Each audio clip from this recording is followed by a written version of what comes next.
To understand the world of Game of Thrones, you must first discard the comfort of the history books. The masters of the Citadel would have you believe that time is a straight line, a steady march from the barbarism of the Dawn Age to the civilized order of the Iron Throne. But this is a lie. History in Westeros is not a record, it is a crime scene. It is a palimpsest, a manuscript where the bloody texts of the past have been scraped away, imperfectly erased, and written over by the victors. We start not with Aegon, but with the silence that came before him. Unlike our own world, which has unified myths of creation, like Genesis or the Big Bang, the known world has no single origin story. The Dothraki believed the first man rode out of the womb of the world on a horse. The Ironborn claim they came from the watery halls of the drowned god. The fate of the seven teaches that the father pulled down seven stars to crown the first king. This fragmentation is not just cultural, it is a symptom of trauma. It suggests that the true memory of creation was wiped out by a catastrophe so severe it reset human consciousness. The most defining scar of this trauma is the seasons. A world where winter can last a generation is not physically natural, it is magically broken. As George R.R. Martin writes, the seasons are magical in nature. This suggests that long before the first man walked, a cataclysm tilted the world on its axis. The result is a planet that is fundamentally hostile to life. The stark words, winter is coming, are not a weather report. They are a memento mori. They are a reminder that survival is an exception and extinction is the rule. Before the first man crossed the arm of Dorne, Westeros was not an empty wilderness. It was an ecosystem of non-human intelligence. We often romanticize the children of the forest as elf-like guardians of nature. But a deeper analysis reveals something far more alien. They built no cities, forged no metal, and wrote no books. Their technology was biological. Their gods were not distant deities, but the uploaded consciousness of their ancestors stored in the weirwood trees. As the three-eyed crow tells Bran Stark in A Dance with Dragons, a reader lives 1,000 lives before he dies. The man who never reads lives only one. The singers of the forest had no books, no ink, no parchment, no written language. Instead, they had the trees, and the weirwoods were their books. This is not a pastoral paradise. It is a terrifying form of collective immortality, where the individual self dissolves into the hive mind. Then there were the giants. If the children were the magic of the mind, the giants were the magic of the body. They are the tragic megafauna of this world, immense, simple, and doomed. And finally, the others, the White Walkers. They are the dark reflection of life, beautiful, elegant, and deadly. They are ice made flesh. If the children are the biology of the forest, the others are the sterilization of the cold. They are not mindless zombies. They are a correction mechanism, a weapon perhaps unleashed to purge the world of the warm-blooded plague called humanity. In Westeros, religion is rarely about theology. It is about power, and it is about coping with the terror of a magical world. Before we categorize the gods, we must understand why they exist. In a world where shadows kill and seasons destroy, men create gods to put a face on the darkness. They build temples to convince themselves that there is a pattern to the chaos. But as we will see, some of these gods are merely stories, and some are terrifyingly real. The fate of the North is unique because it is technically tangible. When a Stark prays to a heart tree, they are not praying to an imaginary figure. They are praying to the green seers and the children trapped within the wood. This explains the power of blood sacrifice. In ancient days, entrails were hung on the branches, not out of cruelty, but to feed the network. The old gods are a religion of memory. The fate of the seven is an Andal construct. It is a religion of structure. Father, mother, warrior, maiden, smith, crone, stranger. It offers no magic, no visions, and no resurrections. It is a political tool designed to enforce the feudal hierarchy and suppress the chaotic magic of the first men.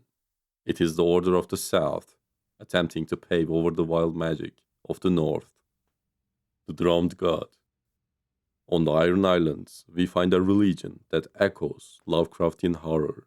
What is that may never die sounds remarkably like the chants of the old ones. It is a religion of nihilism and the resurrection through drowning. It suggests a connection to something dark beneath the waves. And then, the Red God. This is a Manichaean faith. The Lord of Light against the Great Other. But make no mistake, Rolor is not a benevolent god. He is the personification of fire magic. The prophecy of Azor Ahai, which requires the sacrifice of a loved one to forge a weapon, teaches a brutal lesson. Power always requires blood. The many-faced god. Finally, there is the god of the outcasts. In the volcanic mines of Valyria, where slaves toiled in the heat and misery, they did not pray for life. They prayed for an end. And one entity answered. The many-faced god of Bravos represents the only certainty in this world. Death. Unlike the other gods who demand wars or gold, this god offers a strange kind of mercy, the gift. It serves as a reminder that in a Game of Thrones played by kings and dragons, death is the only thing that makes all men equal. As we move forward into the Age of Heroes, remember this. In this world, the gods do not love you. The ice preserves, but the fire consumes. And standing between them are men, trying to write their names in the snow before the long night falls again. To understand the horror of the long night, you must first understand the broken rhythm of this world. In Westeros, time is not measured in months, but in the mercy of the gods. Here, a summer can last for 7 years, sometimes 10. Children are born, they learn to walk, they fall in love, and they have children of their own, all without ever seeing a single snowflake.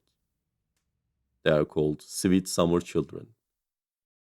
They grow soft, they grow arrogant, they believe the warmth is their birthright, but the planet they live on is a trap, the seasons here a pendulum, and the laws of this pendulum are cruel but absolute. The longer the summer, the harder the winter. For generations before the long night, the first men enjoyed a golden age, but the pendulum was swinging back. And this time, it wouldn't just bring winter, it would bring the end of the world. It didn't start with an army, it started with the sky. The sun hid its face, not for a month, not for a year, but for a generation. Imagine a darkness so complete that kings froze to death in their castles, just as the shepherds froze in their huts. Imagine mothers smothering their own babies to save them from starving. As old Nan whispers to Bran in a Game of Thrones, capturing the true psychological terror. In that darkness, the White Walkers came for the first time. They swept through cities and kingdoms, riding their dead horses, hunting with their packs of pale spiders, big as hounds. In the north of Westeros, the response to this horror was survival. The legends tell the last hero. He sought the children of the forest. One by one, his friends died. His horse died. His dog died. His sword shattered in the cold. Why did his sword shatter? Because steel freezes. Because human technology fails against the magic of the others. The North remembers that the war ended with the wall, a structure of ice, interwoven with spells. You do not build a wall like that after a total victory. You build it as a condition, as a pact of ice. But in the east, across the shivering seas, the legend is different. In Ashai, they do not speak of a pact. They speak of a savior. They speak of Azor Ahai. While the North sought to contain the ice, the followers of the Red God sought to burn it. The legend of Azor Ahai is the foundational myth of Rolor, the Lord of Light. But it is not a happy story. It is an instruction manual on the cost of power. To fight the darkness, Azor Ahai needed to forge a hero's sword. He worked for 30 days and 30 nights, but when he tempered the steel in water, it broke. He worked for 50 days and 50 nights. He captured a lion and drove the sword into its heart, but the steel shattered. He knew then what must be done. He worked for 100 days and nights. He called for his wife, Nissa, whom he loved more than anything in this world. He drove the blade into her living heart.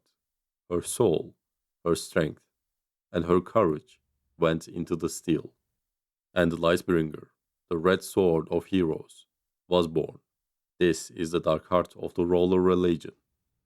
The Lord of Light is not a benevolent god, he is a utilitarian. The story of Azor Ahai teaches that salvation is not free. It cannot be bought with gold or good intentions. It can only be bought with sacrifice. To save the world, you must be willing to kill the thing you love most. As Melisandre tells Jon Snow in A Dance with Dragons, summarizing this brutal theology. The Lord of Light cherishes the innocent. There is no sacrifice more precious. From the ashes of this fire we shall rise. The night is dark and full of terrors, but the fire burns them all away. So we have two endings to the long night. The Stark way. Sacrifice your pride, make a pact, and build a wall. The Roller way. Sacrifice your heart, forge a sword, and burn the enemy. Ice preserves, fire consumes. And as we look at the history of Targaryens and Starks, we will see these two ancient philosophies clashing over and over again until the very end of time. While the North was sealing its pact with ice, the South was about to bleed. Thousands of years after the long night, sails appeared on the horizon. The Andals. They did not come to share the land, they came to rewrite it. The first men wielded wands and worshipped the trees. The Andals wielded steel and worshipped a seven-faced god who demanded order. This was not just an invasion of territory, it was an invasion of ideology. The Andals burned the weirwood groves. They slaughtered the children of the forest. They viewed magic not as a force of nature, but as an abomination. The masters of the Citadel who write the history books today are the spiritual successors of the Andals.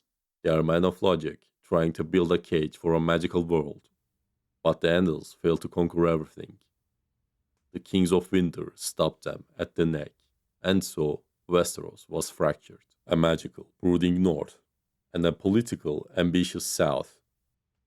While Westeros sank into the petty wars of the Seven Kingdoms, across the narrow sea, humble shepherds found something in the 14 Flames. They found dragons, and they didn't just tame them, they bound them with blood. The Valyrian freehold was the apex of civilization. Towers of fused stone that scraped the sky, steel that never dulled. Magic was not a myth here, it was technology. But Valyria was a paradox. It was a paradise, built on a foundation of hell. Millions of slaves toiled in the mines, dying in the heat to feel the sorcery of their masters. As the kind of man tells Arya Stark in A Feast for Crows, regarding the origin of the Faceless Men, the mines were hot, and the air stank of sulfur and death. Slaves toiled and died there, and they cried out to their gods, but no gods answered. Until one night, a man heard them. "You have a god," he told them. "He has 1,000 faces." And he gave them the first gift. Valyria proves the thesis of this video. Magic is a sword without a hilt. The Dragon Lords held it too tightly. The doom of Valyria. In a single day, the greatest empire in history vanished. The 14 flames exploded together, the sky turned red, the sea boiled, and the dragons fell from the sky like burning leaves. Was it a natural disaster? Or did the Faceless Men assassinate the fire mages who controlled the volcanoes? It doesn't matter. The lesson is the same. Fire consumes. Only one family survived. Not the strongest, not the smartest, but the most fearful. Daenerys the Dreamer, a Targaryen girl, saw the doom in her sleep. Her father Rhaenyra did the unthinkable. He fled the paradise of Valyria for a dreary wet rock in the middle of nowhere, Dragonstone. The other Dragon Lords laughed at his cowardice, but 12 years later they were ash, and the Targaryens were the last gods left in the world. For a century after the doom, the world held its breath. The bleeding years. Essos dissolved into chaos. Westeros stagnated. Harren the Black built a castle of stone, thinking it made him invincible. The gardens grew fat in the reach. The Lannisters mined their gold. They were playing their Game of Thrones, but they were playing it by the old rules. They thought walls could protect them. They thought armies mattered. But on Dragonstone, a man named Aegon looked west. He saw a continent divided. He saw kings who had forgotten what fire smells like. He didn't have a large army. He didn't have the blessing of the seven. He had 3 dragons. And he knew that the game was about to change forever. The age of heroes is dead. The age of the dragon has begun. Westeros had known war for thousands of years. They knew shield walls. They knew castle sieges. They knew that if you had more men and thicker stone, you won. But when Aegon Targaryen landed at the mouth of the Blackwater Rush, the kings of Westeros made a fatal mistake. They thought they were fighting a man. They didn't realize they were fighting the nuclear option. The first lesson was taught to Harren the Black. Harren was a tyrant, a man who believed the absolute power of stone. He had spent 40 years building Harrenhal, the greatest fortress the world had ever seen. Its towers were so high, they were hidden by clouds. Its walls were thick enough to stop any army. When Aegon arrived, Harren laughed. He shut his gates. He thought he was safe. This is the classic mistake of the old world, believing that static defenses work against air superiority. The exchange between them is legendary, as recorded in the world of Ice and Fire. Yield now, Aegon said, and you remain as Lord of the Iron Islands. Yield now, and your sons will live to rule after you. I have stone, Harren replied. Stone does not burn, to which Aegon said, when the sun sets, your line shall end. Harren was right about one thing. Stone does not burn, but stone melts. Valyrian, the Black Dread, did not attack the walls. He flew above them. He baited the towers in black fire until the stone ran like candle wax. Harren and his sons didn't die fighting. They cooked alive in their own arrogance. Harrenhal stands today not as a castle, but as a monument to a simple truth. In the face of a dragon, there is no such thing as safety. But the kings of the south were slow to learn. King Mern of the Ridge and King Loren of the Rug did what kings always do. They united their armies. They assembled the Iron Fist, 55,000 men, the greatest army Westeros had ever seen. Against them, Aegon had barely 10,000. In a traditional history, the numbers win. In a fair fight, Aegon loses. But Aegon had no interest in a fair fight. This was the Field of Fire.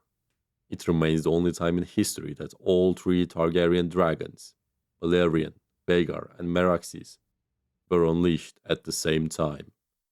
4,000 men burned to death in minutes. House Gardner, a dynasty that had ruled the Reach for thousands of years, was extinguished in a single afternoon. This wasn't a battle. It was an execution. It was the moment the feudal age of heroes met the industrial age of fire. And then there was the north. Torrhen Stark, the king in the north, marched south with 30,000 men. He reached the Trident and saw the ruin of Harrenhal. He heard the stories of the Field of Fire. He looked at his army. He looked at his sons. Torrhen Stark is often mocked by ignorance as the king who knelt. But history requires context. Torrhen realized that honor is a luxury of the living. To fight Aegon was not bravery, it was suicide. He chose to bear the shame of kneeling to ensure the survival of his people. He traded his crown for their lives. It is a heavy thing to kneel, but because he did, Winterfell stood. Because he did, the Starks survived to fight another day.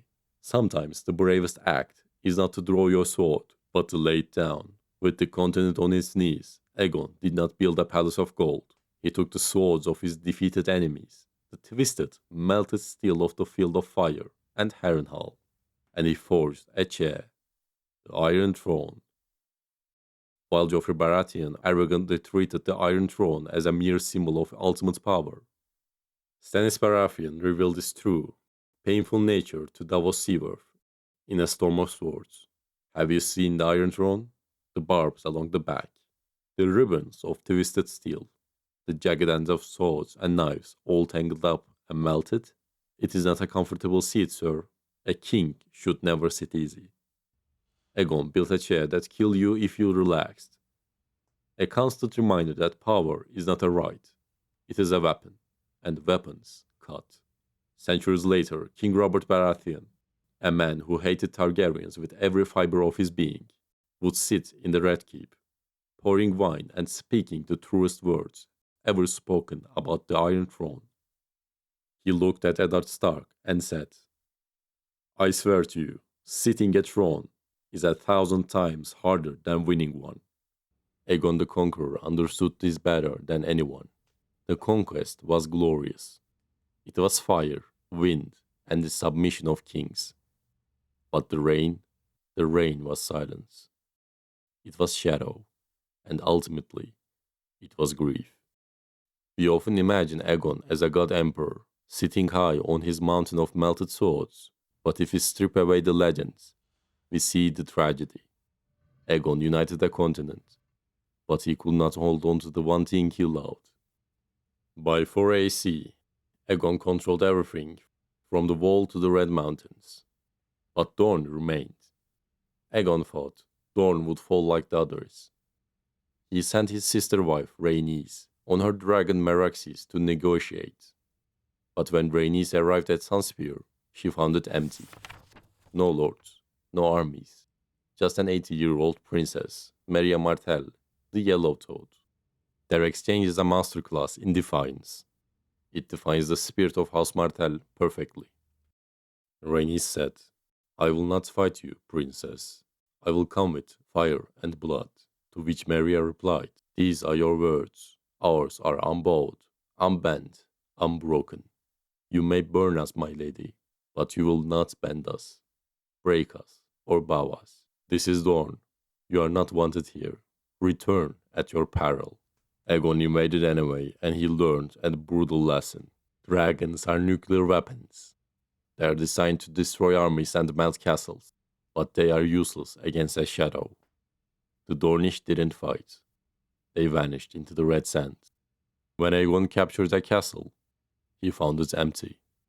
When his soldiers marched, they died of thirst or disappeared in the night.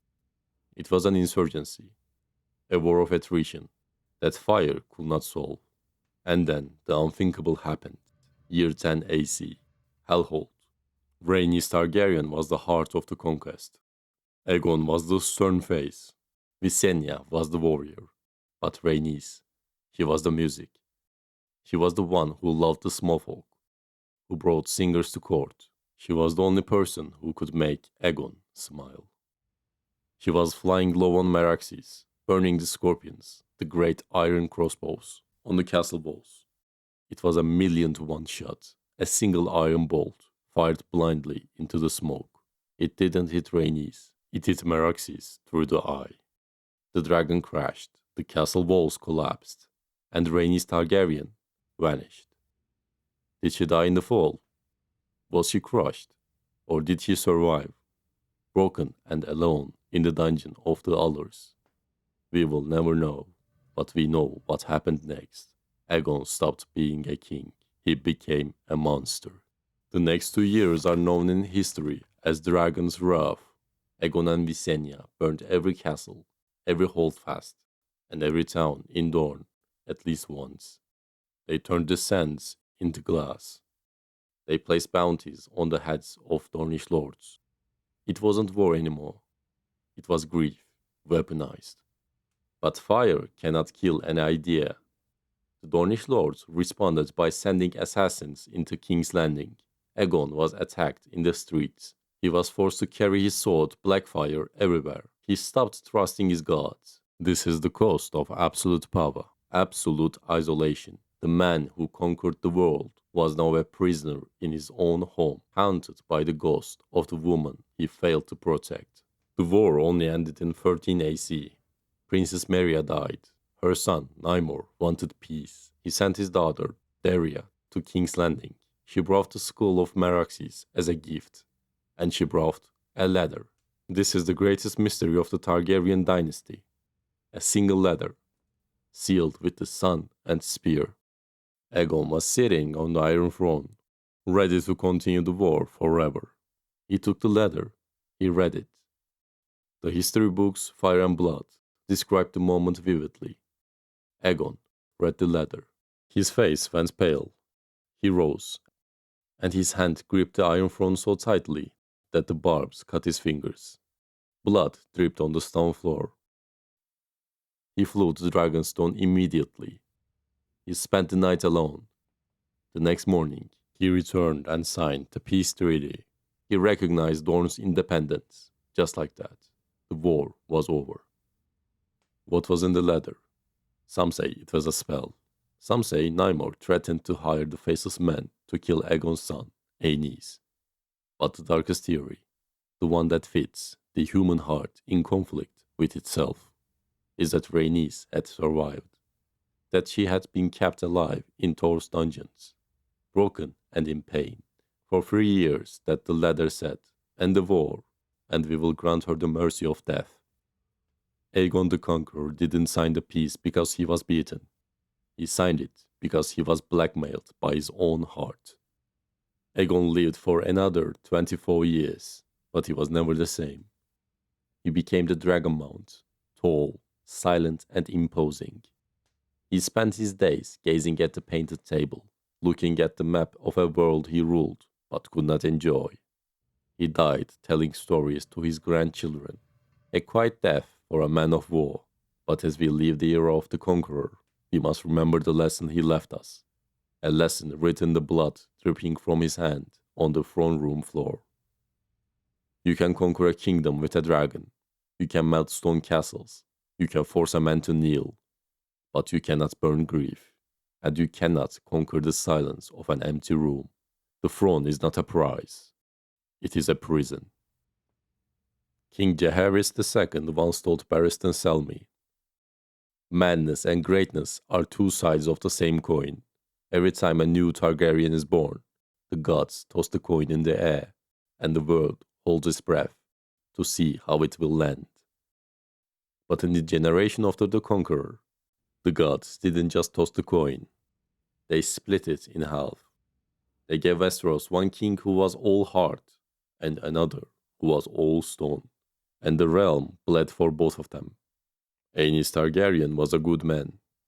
He was kind. He was a patron of the arts. He loved his wife and adored his children. In any other life, he would have been a happy lord. But on the Iron Throne, goodness is a fatal flaw. When Aegon died, the sharks smelled blood. The Faith Militant rose up. Lords rebelled in the Iron Islands and the Vale. They looked at Aenys and they didn't see a dragon. They saw a prey. Aenys' response was not fire. It was confusion. He tried to reason with fanatics. He tried to please everyone. Machiavelli wrote that it is better to be feared than loved. Aenys wanted only to be loved. The stress of ruling literally ate him alive. His stomach cramped. His bowels turned to water. He died not from a sword, but from the sheer terror of the crown. His reign teaches us a brutal lesson. Indecision is the thief of peace. A weak king creates a chaotic kingdom. When Aenys died, the world needed a correction. It got a catastrophe. Maegor came from Pentos. He didn't ask for the crown. He took it. He was the cruel, the abomination. But if you're honest, if you look at the history without flinching, we must admit a terrible truth. Without Maegor, House Targaryen dies in 42 AC. The Faith Militant had seized the scepter of remembrance. They were ready to end the Dragon Dynasty. Aenys couldn't stop them. Maegor could. He mounted Balerion the Black Dread, his father's dragon, and he didn't negotiate. He burned the scepter to the ground, with 700 warrior sons inside. He screamed a challenge to the gods, and the gods blinked. But Maegor's war wasn't just against the faith, It was against trust itself. He completed the Red Keep, the massive fortress his father had started. But Maegor was paranoid. He saw daggers in every smile. He designed the castle with secret passages, hidden tunnels, and walls that could listen. And when the castle finished, he threw a massive feast for the stonemasons, the builders, and the architects. He gave them the finest wine and the best food. And after 3 days of revelry, he had them all slaughtered. Why? So that no one but Maegor would know the secrets of the Red Keep. He bathed the foundations of his home in the blood of the men who built it. This is the ultimate isolation. To be the only one who knows the way out means you are also the only one who is truly trapped inside. Cruelty is a powerful tool, but it has a shelf life. By 48 AC, the realm had enough. The Stormlands rose, the Riverlands rose. Even the King's Guard deserted him. Maegor was left alone in the castle of ghosts he had built. His end is the perfect ending to a horror story. They found him in the morning, sitting on the Iron Throne. His wrists were slashed, his robes were soaked in blood, and a single, jagged blade from the chair had been driven through the back of his neck. Some say it was his wife, some say it was the King's Guard, some say he took his own life. But the singers tell a different story. They say the throne itself killed him. It is a chair made of swords of the conquered. It possesses a dark will. It judged Maegor. It drank his blood, and it rejected him. Aenys was too soft. Maegor was too hard. One died of fear. The other died of hate. Together, they paved the way for the king who would follow, Jaehaerys, the Conciliator, who would learn from both their failures. But as we leave the era of the cruel, remember the Red Keep. Every time a character in Game of Thrones whispers in a secret tunnel or escapes through a hidden door, they are walking through the paranoia of Maegor Targaryen. His blood is gone, but his ghosts remain in the walls. Jaehaerys was the greatest king to ever sit the Iron Throne. He understood that a kingdom is not held together by dragons alone, but by roads, by laws, and by words. Together with his wife, good Queen Alysanne, he wove the 7 kingdoms into a single tapestry. But greatness demands a price. Jaehaerys ruled for so long that he became a stranger in his own house. He had 13 children, and he watched almost all of them die. He quarreled with his daughters. He buried his sons. By the end, he was a lonely old man, mistaking his nurses for the daughters he had exiled. The tragedy of Jaehaerys is the tragedy of time. You can conquer a realm, but you cannot conquer death. But the defining moment of his reign wasn't a war. It was a vote. The Great Council of 101 AC. The heir was dead. The succession was unclear. On one side stood Viserys, the male heir from the younger line. On the other stood the House Valyrian. Technically, the rival claimant was a boy, Laenor Velaryon. But Laenor was just a proxy. The real claim belonged to his mother, Princess Rhaenys Targaryen, the daughter of the king's eldest son. Rhaenys knew the lords would never accept a ruling queen, so in a desperate bid to save her bloodline's right, she stepped aside and pushed her son forward. She essentially said, "If you will not bow to a woman, then bow to her son." But the sexism of Westeros runs deeper than blood. The lords voted 20 to 1 against Laenor. Why? Not because he was unfit, but because his claim came from a woman. By rejecting Laenor, they were really rejecting Rhaenys. They established an unwritten, iron precedent. No woman, nor the son of a woman, may inherit the Iron Throne if a male heir exists. This moment is the gun placed on the table in Act 1.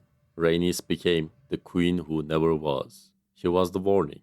Years later, when Viserys ignores this precedent and names his own daughter Rhaenyra as heir, he isn't just fighting his enemies, he is fighting the ghost of this council.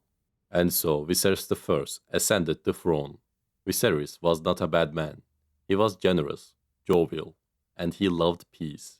But in Westeros, a peaceful king is often a negligent one. Viserys committed the ultimate sin of a ruler, willful blindness. He inherited the apex of Targaryen power. The treasury was full, the dragons were plentiful, but he let the rot set in. He named Rhaenyra his heir, defying the very council that gave him his crown. But then he remarried and had a healthy son, Aegon. He saw the hatred growing between Rhaenyra and his new wife, Alicent Hightower. He saw the court splitting into blacks and greens. And he did nothing. He threw feasts. He hosted tourneys. He told everyone to get along. He thought that if he ignored the problem, it would go away. But problems in the Red Keep do not vanish. They fester. There is a line in Fire and Blood that perfectly captures the reign of Viserys. Viserys reigned over the zenith of the Targaryen power, but the seeds of war are often planted during the warmest summers. Viserys represents the comfort that leads to collapse. He didn't want to make the hard choice. He didn't want to choose between his daughter and his son, so he left the choice to them, and the only way they know how to choose was fire and blood. Viserys died in his sleep, thinking he had left a happy family. But the moment his heart stopped, the masks fell off. The golden age was over. The dance was about to begin. King Viserys was dead. It was the third day of the third moon of 129 AC. The king had closed his eyes for a nap and never woke up. In any lawful kingdom, the bells would ring. The ravens would fly. The heir, Princess Rhaenyra on Dragonstone, would be summoned. But in the Red Keep, the bells did not ring. Queen Alicent Hightower and Sir Criston Cole did not weep. They acted. They sealed the king's room. They threw the servants into the black cells, so no word could leak out. For 7 days, the body of the king rotted in his bed. 7 days of silence. 7 days to steal a kingdom.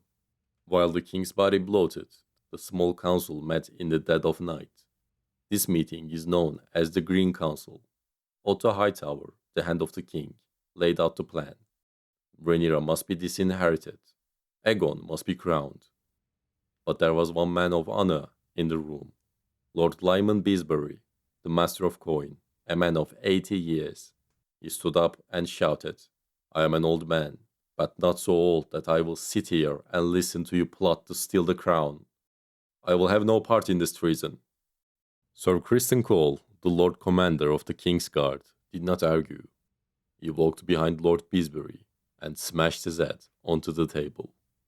Or, as some darker histories say, slit his throat right there in the council chamber.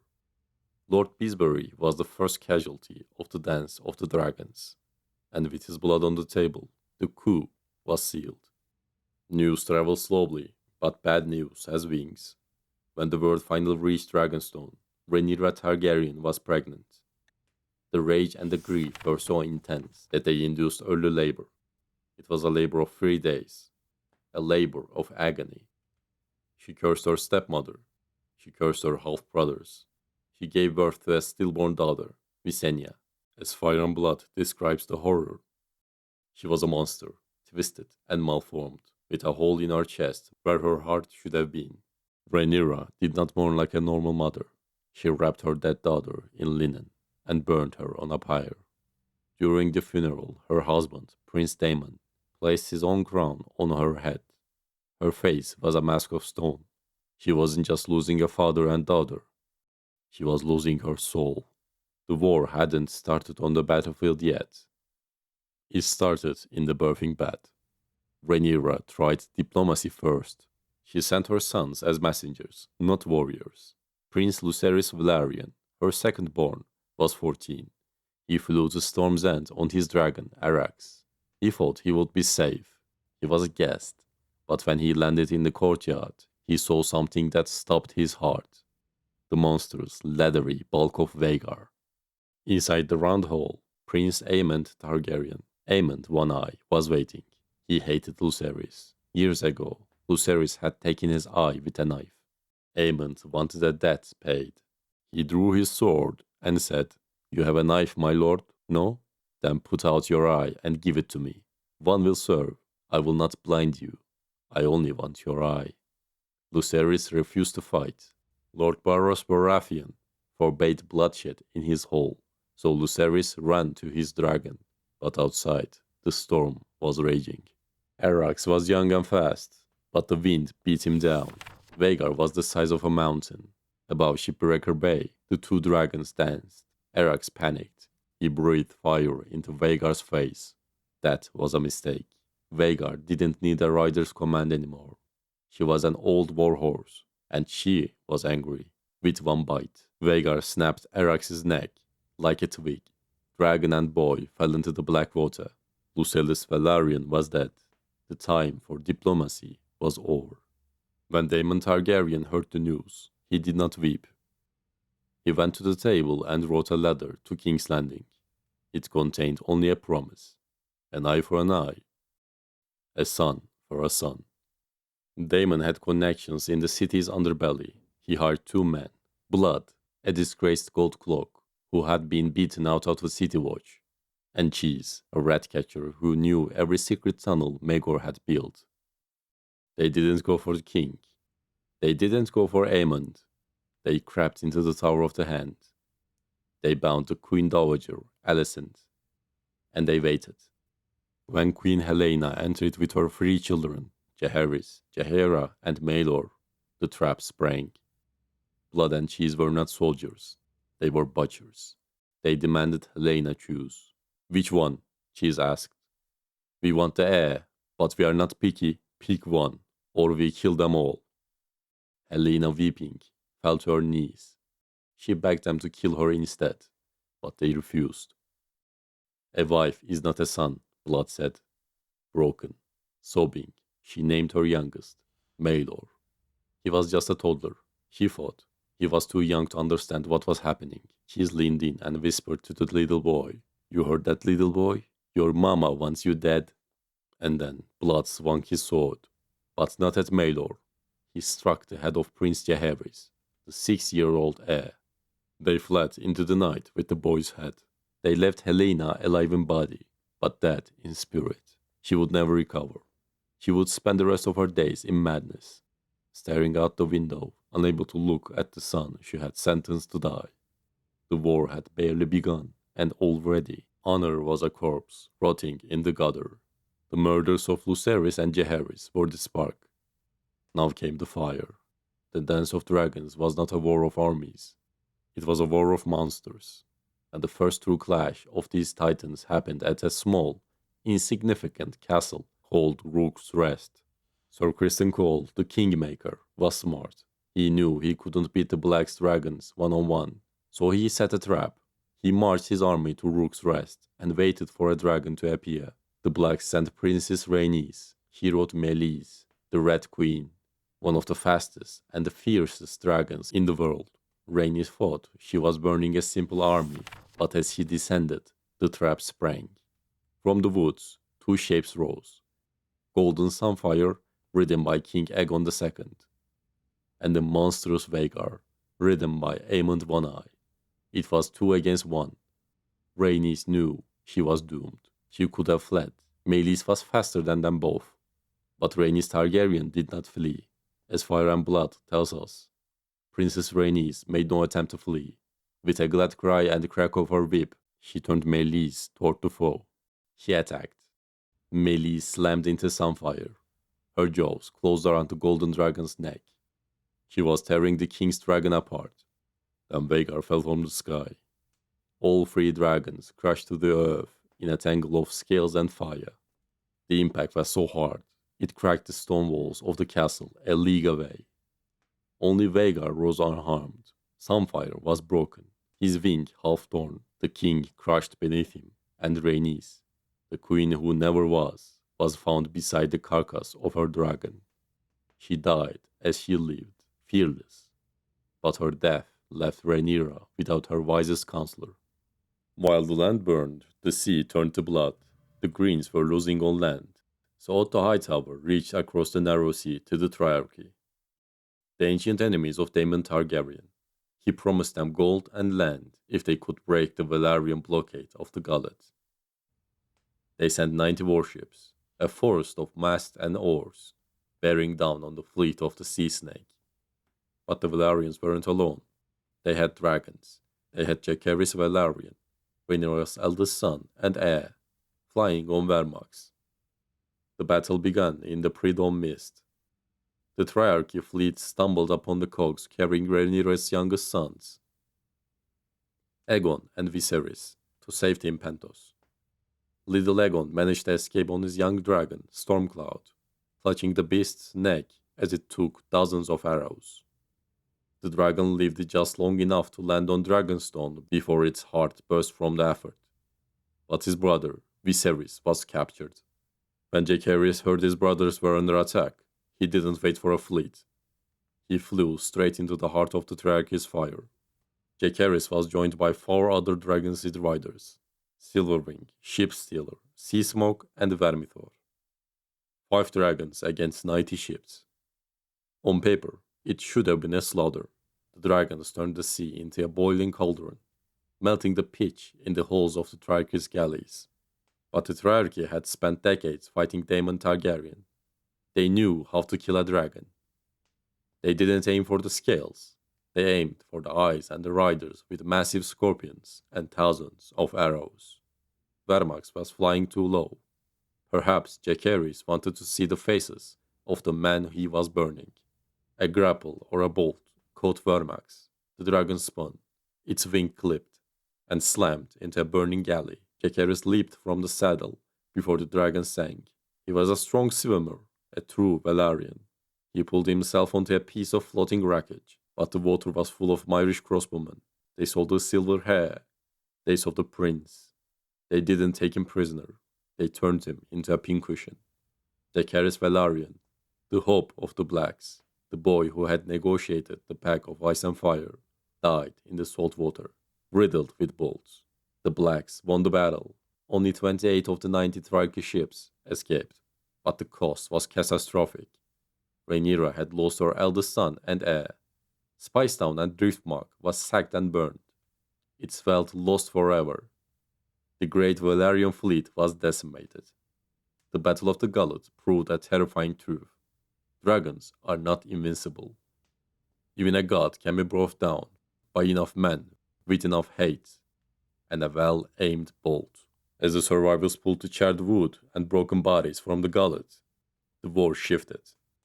It was no longer about who was the rightful heir. It was about who would be the last one standing in a graveyard. The war dragged on. Cities burned. But the realm held its breath for the duel everyone knew was coming. Prince Daemon against Prince Aemond. Caraxes against Vhagar. Experience against Papa. They met at Harrenhal, above the waters of the God's Eye. There were no armies, just 2 men and the sky. Aemond strapped himself tightly into his saddle with chains. Daemon left his chains loose. They flew up until they are lost in the clouds, and they dived. Caraxes, the bloodworm, slammed into Vhagar. He locked his jaws on Vhagar's neck. Vhagar tore open Caraxes' belly. As the 2 dragons fell toward the lake, spiraling in a death embrace, Daemon Targaryen did the impossible. He unbuckled his chains. He stood up on the back of his plunging dragon. He leaped. In mid-air, he drew his Valyrian steel sword, Dark Sister, straight into Aemond's blind eye. They hit the water a heartbeat later. Aemond died instantly. Daemon died. Both dragons died. The lake boiled red with their blood. It was the end of the war's greatest warriors, a mutual destruction that proved the futility of the dance. But while the princes killed each other, the true horror was happening in King's Landing. Queen Rhaenyra had taken the city, but she had lost the people. A one-handed prophet named the Shepherd rose from the gutters. He preached that dragons were demons, that they were the source of the all realm's suffering. "Kill the demons," he screamed, "and you shall be free." Thousands of starving small folk stormed the dragon pit. They had no magic. They had axes, stones, and their own bodies. Inside were 4 dragons: Hyrkos, Morgul, Tyraxes, and Dreamfire, chained, trapped. The dragons fought back. They burned hundreds, but the mob was endless. They hacked the dragons to death. The great dome of the dragon pit collapsed, crushing Dreamfire and the mob alike. That night, the Targaryens lost their power. They were no longer gods.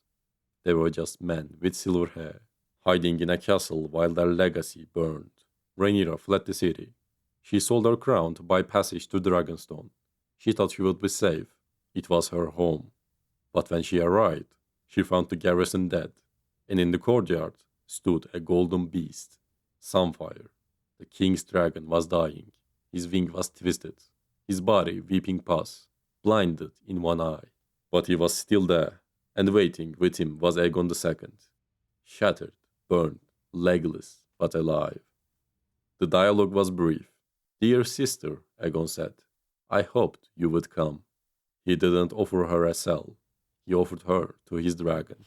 Sunfire breathed fire on Rhaenyra, setting her dress alight, and then he ate her. It took 6 bites, and the worst part, her son, the little Aegon III, watched. He watched his mother being devoured. He stood there, frozen, gripping his doll, as the golden dragon swallowed the Black Queen. That boy would never smile again. Aegon II thought he had won. He returned to King's Landing. He sat on the Iron Throne. But the victory was ash. The Starks were marching south. The lads were coming from the Riverlands. Aegon wanted to fight, but his council, Corlys Velaryon and Larry Strong, knew it was over. They didn't use a sword. They used a cup of arbor red wine. Aegon II, the man who survived Dragonfire and Broken Bones, died in his litter, with blood on his lips, poisoned by his own men. The dance of the dragons ended not with a roar, but with a whimper. Aegon II was dead, poisoned by his own inner circle. In the Red Keep, the conspirators, Corlys Velaryon, Larry Strong, and the rest, breathed a sigh of relief. They thought they had won. They thought the war was over. They were wrong. They forgot that while they were playing politics, a storm was marching down the King's Road. A storm named Cregan Stark. Cregan Stark, the Lord of Winterfell, did not come south to celebrate. He came to fight.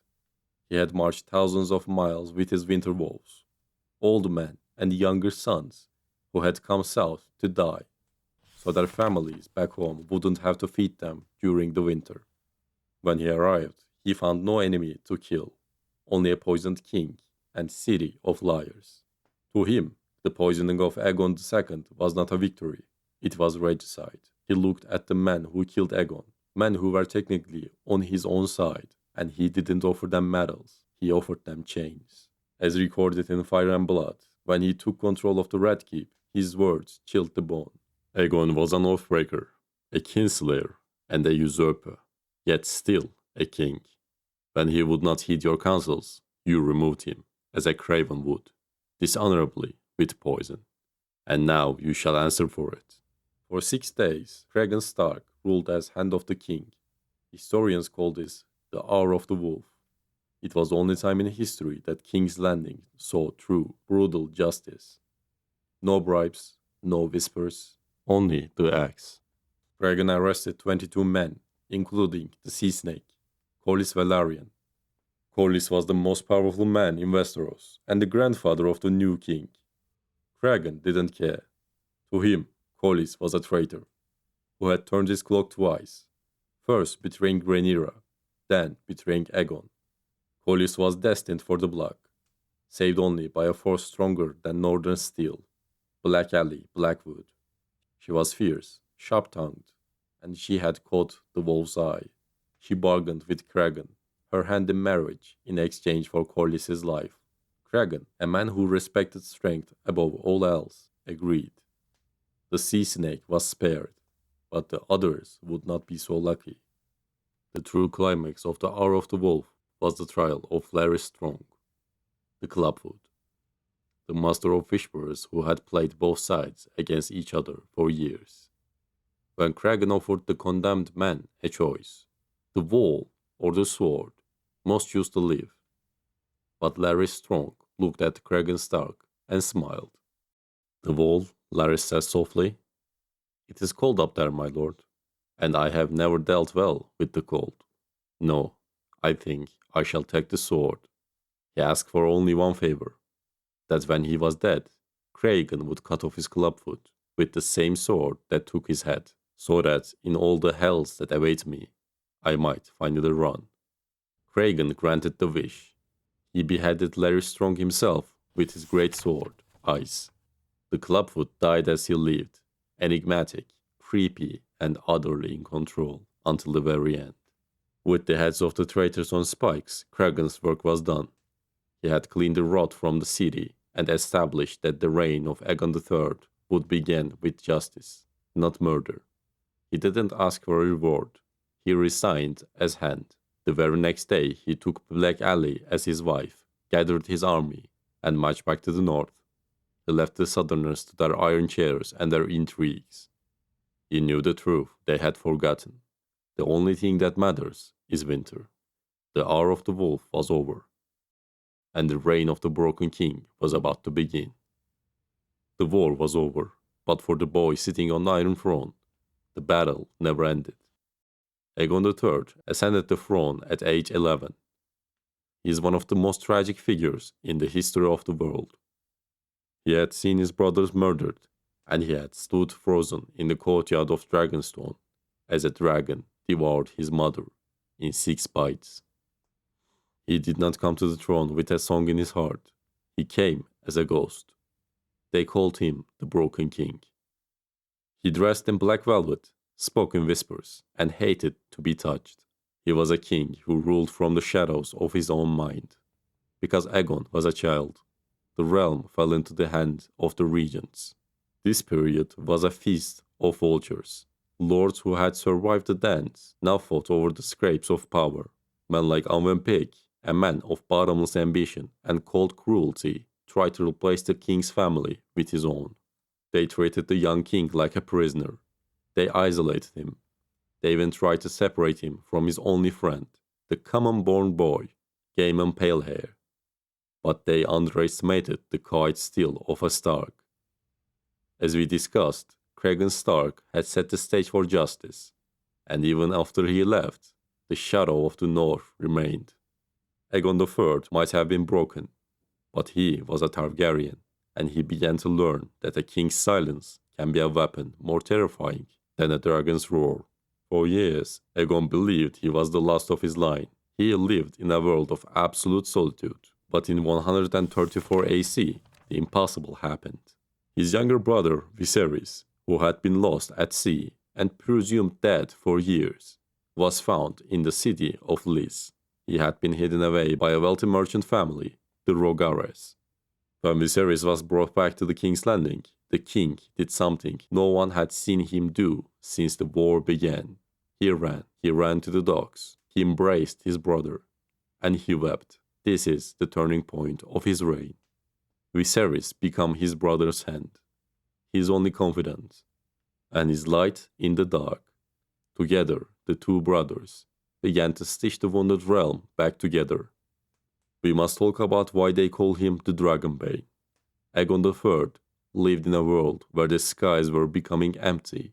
The few dragons that survived the dance were stunted, twisted things. They were born with withered wings and soft bones. They looked like nightmares Aegon saw every time he closed his eyes. In 153 AC, the last dragon died. She was a small, green female, sickly from birth. When she died, the magic of the world seemed to dim.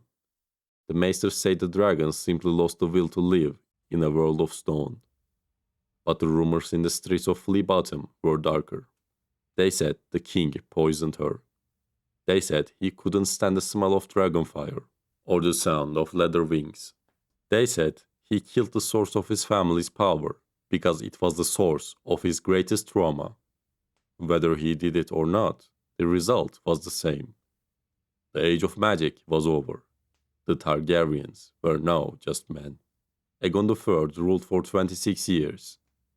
He was a dutiful king. He fed the poor, he kept the peace, and he gave the realm stability. But he was never a happy man. As his friend Gaiman Palehair once said, The king is a good man, but he is a sad man. He carries the weight of his dead on his shoulders, and the dead are very heavy. He died of consumption at 36, looking like a man of 60. He left behind a realm that was whole again, but a family that was still haunted. He had survived the dance, but the dance had claimed his life anyway, one day at a time. He was the last king to see a dragon fly, and the first king to realize that a crown of gold is a poor substitute for a heart that is whole.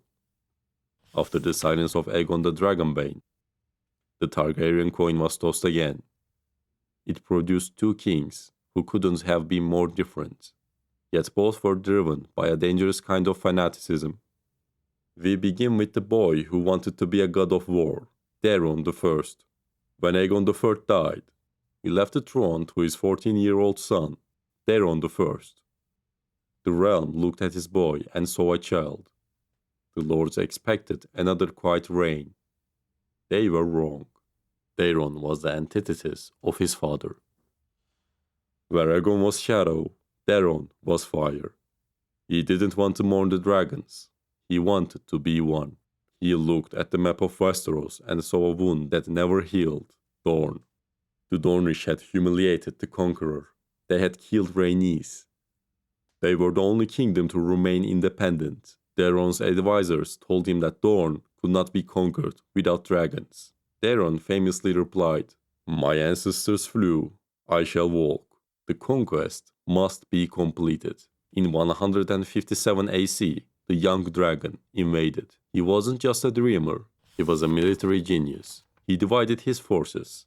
While the main army struggled in the mountain passes, Daeron led a smaller force down a gold track that the Dornish thought was impassable. He bypassed their defenses. He took them by surprise. In a single year, he did what the conqueror couldn't do in 20. He marched in the Sunspear. He forced the Prince of Dorne to kneel. At 18 years old, Daeron I had completed the map. He was the greatest hero in the world, but he forgot the lesson Aegon I learned the hard way. Dorne is not a castle you can take. It is a fire you can only temporarily contain. Daeron returned to King's Landing to celebrate, leaving Lord Tyrell to rule Dorne. It was a disaster. The Dornish didn't fight an open war. They fought a war of whispers and traps. Lord Tyrell was murdered in his own bed, literally crushed by 100 scorpions hidden in his bed canopy. The rebellion ignited instantly. Daeron rushed back to Dorne to put out the fire. He won every battle. He killed thousands, but for every Dornishman he killed, 10 more rose from the sand. In 161 AC, the Dornish called for a parley. They asked for peace. Daeron, believing in the honor of kings, met them under a banner of truce. The Dornish showed no honor that day. They attacked him. Daeron I died with his sword in his hand, surrounded by 5 of his Kingsguard. He was 18 years old. He died a hero to the singers, but to the realm he was a catastrophe. He had won a kingdom and lost it in 4 years. 10,000 men died to conquer Dorne. 40,000 died trying to keep it. The young dragon left behind a crown soaked in blood and a brother who was about to take the realm in a terrifyingly different direction. If Daeron I was the sword, his brother Baelor I was the prayer. Baelor did not want to be a dragon. He wanted to be a saint. When he heard his brother had been murdered by the Dornish, the realm expected him to burn Sunspear to the ground. Instead, Baelor did the unthinkable. He declared that he forgave the murderers. He walked barefoot from King's Landing to Sunspear. He walked through the burning sands of Dorne, not as a conqueror, but as a penitent. He made peace, not with steel, but with a smile. While in Dorne, Baelor insisted on rescuing his cousin, Aemon the Dragon Knight, who was being held in a cage over a pit of vipers. The Dornish lord laughed and gave Baelor the key, telling him he could walk in the pit if he wished. Baelor walked in the pit. The legends say the vipers bowed their heads because Baelor was so holy. The maesters say he was bitten a dozen times and only survived because of his intense constitution. Regardless, He walked out with Aemon on his back. To the small folk, he wasn't just a king anymore. He was a god. But holiness has a dark side. Baelor returned to King's Landing and began to turn the capital into a monastery. He built the Great Sept of Baelor, a monument of white marble and gold. But he also began to purge the realm. He burnt the ancient books of Valyrian sorcery, calling them demonic. He tried to outlaw prostitution. He even tried to use prayers to hatch dragon eggs. He was a man who loved the gods so much, he forgot how to love people. He locked his own sisters in a maiden vault, so their beauty wouldn't tempt the men of the court. He was preserving their purity, but he was destroying their lives. Baelor's reign ended as it lived, in a fever of faith. He decided to fast. He stopped eating for 10 days, then 20, then 40. He wanted to cleanse his body of all earthly desires. In 171 AC, Baelor the Blessed starved to death. The small folk wept for him. They still pray to him. But the lords and maesters whispered in relief. A king who talks to the seven is a king who cannot rule the seven kingdoms.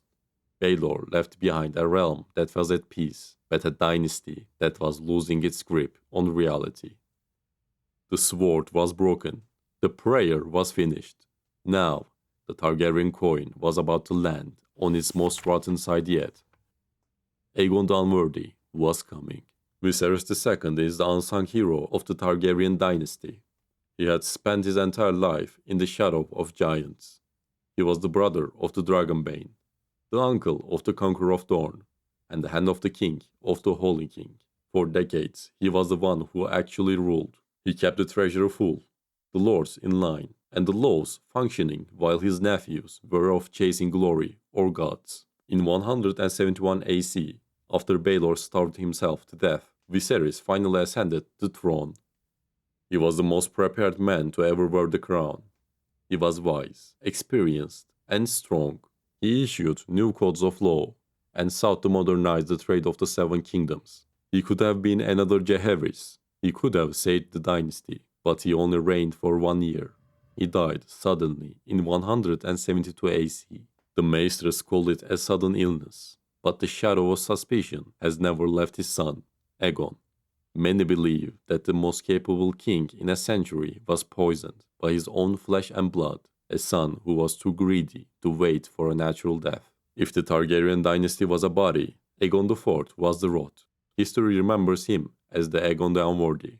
He was the antithesis of everything a king should be. He was gluttonous, lustful, and deeply, pathologically cruel. He didn't rule seven kingdoms, he consumed them.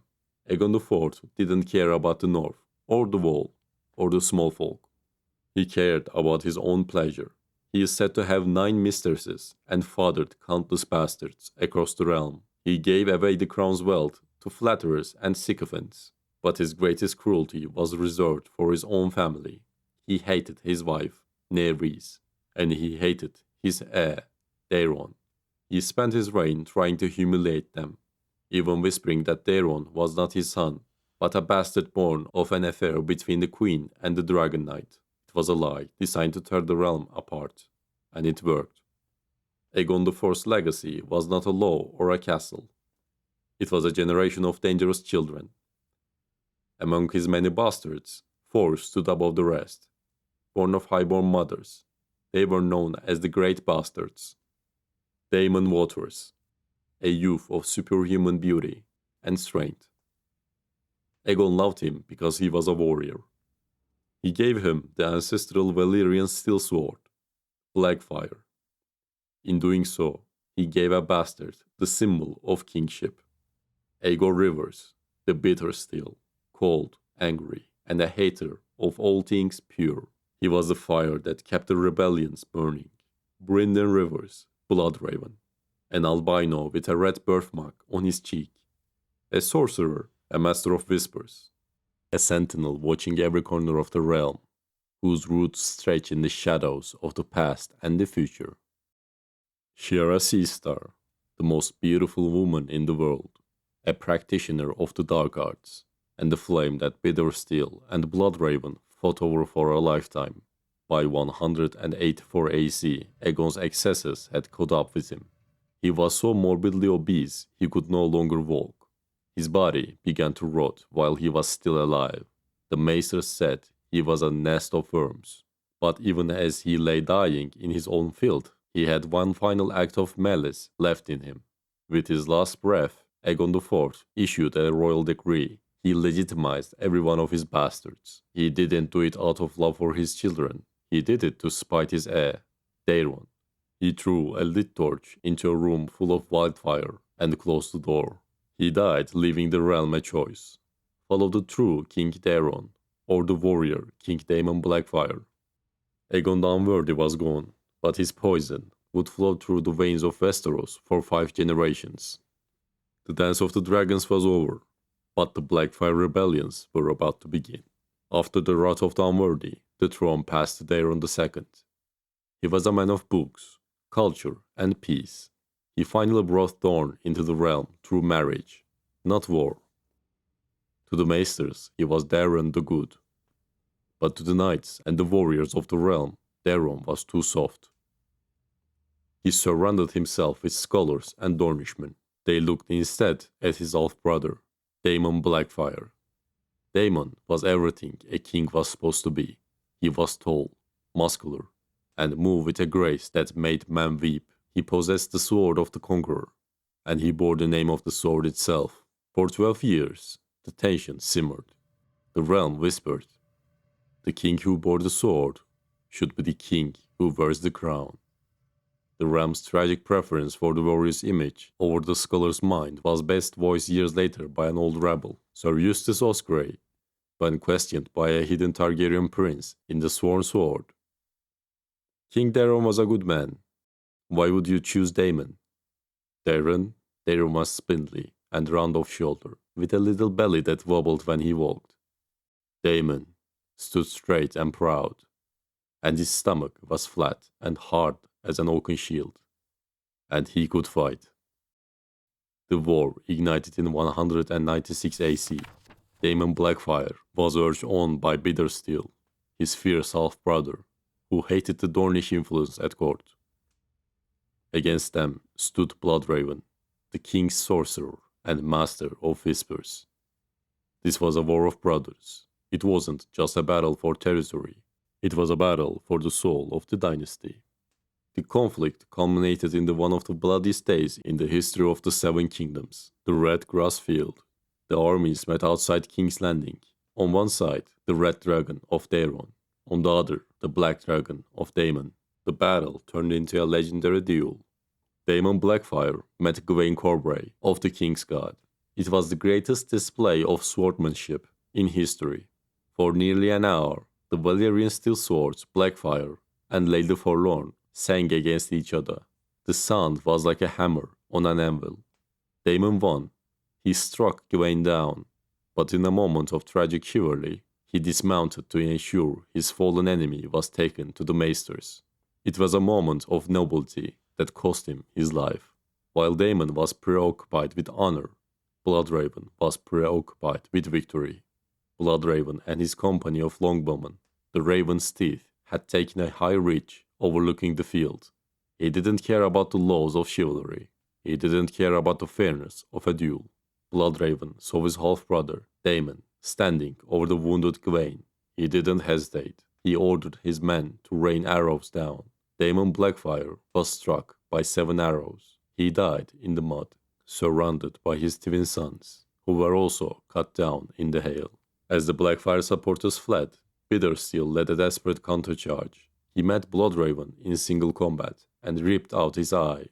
But the battle was lost. The Black Dragon was dead. The Red Dragon remained. Bittersteel fled Essos with the sword Blackfyre, forming the Golden Company and vowing that the Black Dragon would one day return. Back in King's Landing, Daeron the Good remained king, but the realm was broken. Bloodraven became the most feared man in Westeros. People whispered that he used sorcery to watch everyone. How many eyes does Lord Bloodraven have? 1,000 eyes, and 1. The first Blackfyre rebellion ended at the Red Grass Field, but the War of the Cousins would haunt the Targaryens for the next 60 years. The dragons were dead, and now the family was eating itself from within. But while the lords played their Game of Thrones, the common people were about to suffer a terror that no sword could fight. The great spring sickness was coming. After Daron the Good passed, the crown went to his son, Aerys I. Aerys was a man who never wanted to be king. He was a bookworm, a scholar who spent his nights reading ancient scrolls about prophecies and the return of dragons. He never touched his wife. He never fathered an heir. While the king read books, the realm was ruled by his aunt, Brynden Rivers, Lord Bloodraven. Bloodraven was a terrifying figure, an albino with a red birthmark on his neck that looked like a raven. He walked the halls of the Red Keep with a pale shadow. He was a master of whispers, a sorcerer, and a man who kept the Blackfires at bay with 1,000 eyes. In 209 AC, a horror arrived that killed more people than any war, the Great Spring Sickness. In King's Landing, it was so bad that they had to burn the bodies in the streets with wildfire. Tens of thousands died, including the High Septon and the King's heirs. The city glowed with a sickly green light for months. Bloodraven remained cold. He ordered the bodies burned. He sealed the gates, and he kept the peace through fear. He was a man willing to be a monster to save the realm. Across the narrow sea, Bittersteel was not idle. He had formed the Golden Company, the most elite mercenary army in the world, with one goal: to put a Blackfire on the Iron Throne. In 211 AC, the Second Blackfire Rebellion was snuffed out before it even began. Bloodraven had spies everywhere. He knew about the tournament at White Walls, and he marched an army there to crush the conspirators before a single drop of blood was shed on a battlefield. Then came the Third Rebellion in 219 AC. This was a true war. Bittersteel returned with a Blackfire heir. There were great battles, and many died. In the end, Bloodraven captured the pretender, Aegon Blackfire, and had him murdered after he had surrendered. Bloodraven's justice was efficient, but it was heartless. It earned him the hatred of the lords, but it kept the crown on Aerys' head. While Bloodraven ruled King's Landing with shadow and spies, the true strength of the Targaryen line lived at Summerhall. Prince Maekar was the fourth son of Daron the Good. He was the anvil, stern, unyielding, and forever living in the shadow of his eldest brother, Baelor Breakspear. Baelor was everything the realm wanted. He was wise, chivalrous, and the perfect heir. But in 209 AC, at the tourney of Ashford, the world broke. A hedge knight named Sir Duncan the Tall struck a prince, and a trial by 7 was called. Maekar fought for his family.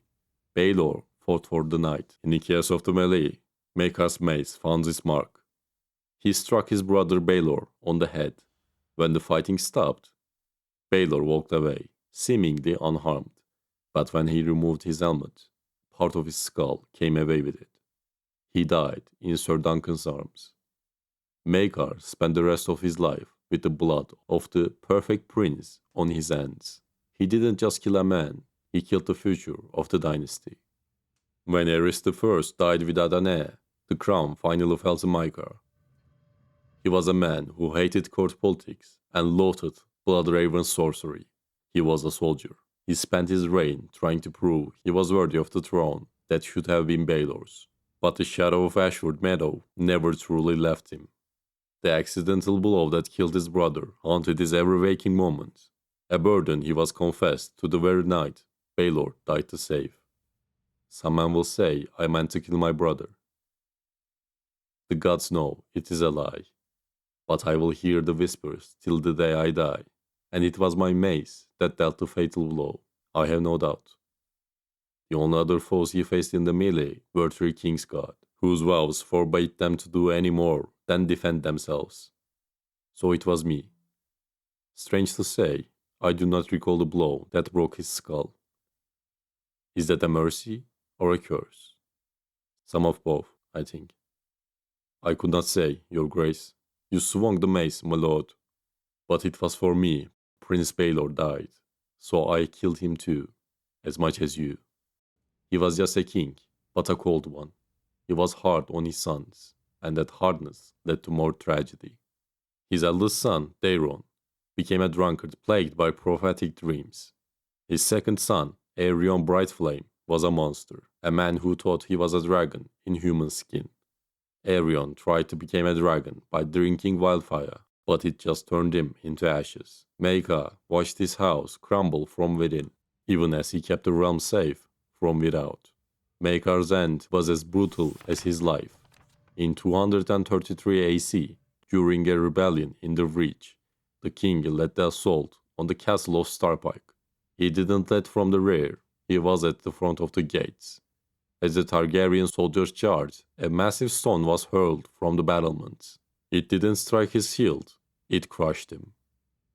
The king died in the mud, his crown flattened by the very stone of the realm he tried to protect. He left behind a kingdom in chaos and a family with no clear heir. The anvil was broken, and now the realm had to search for a new kind of metal. With Maeka dead, the succession was a mess.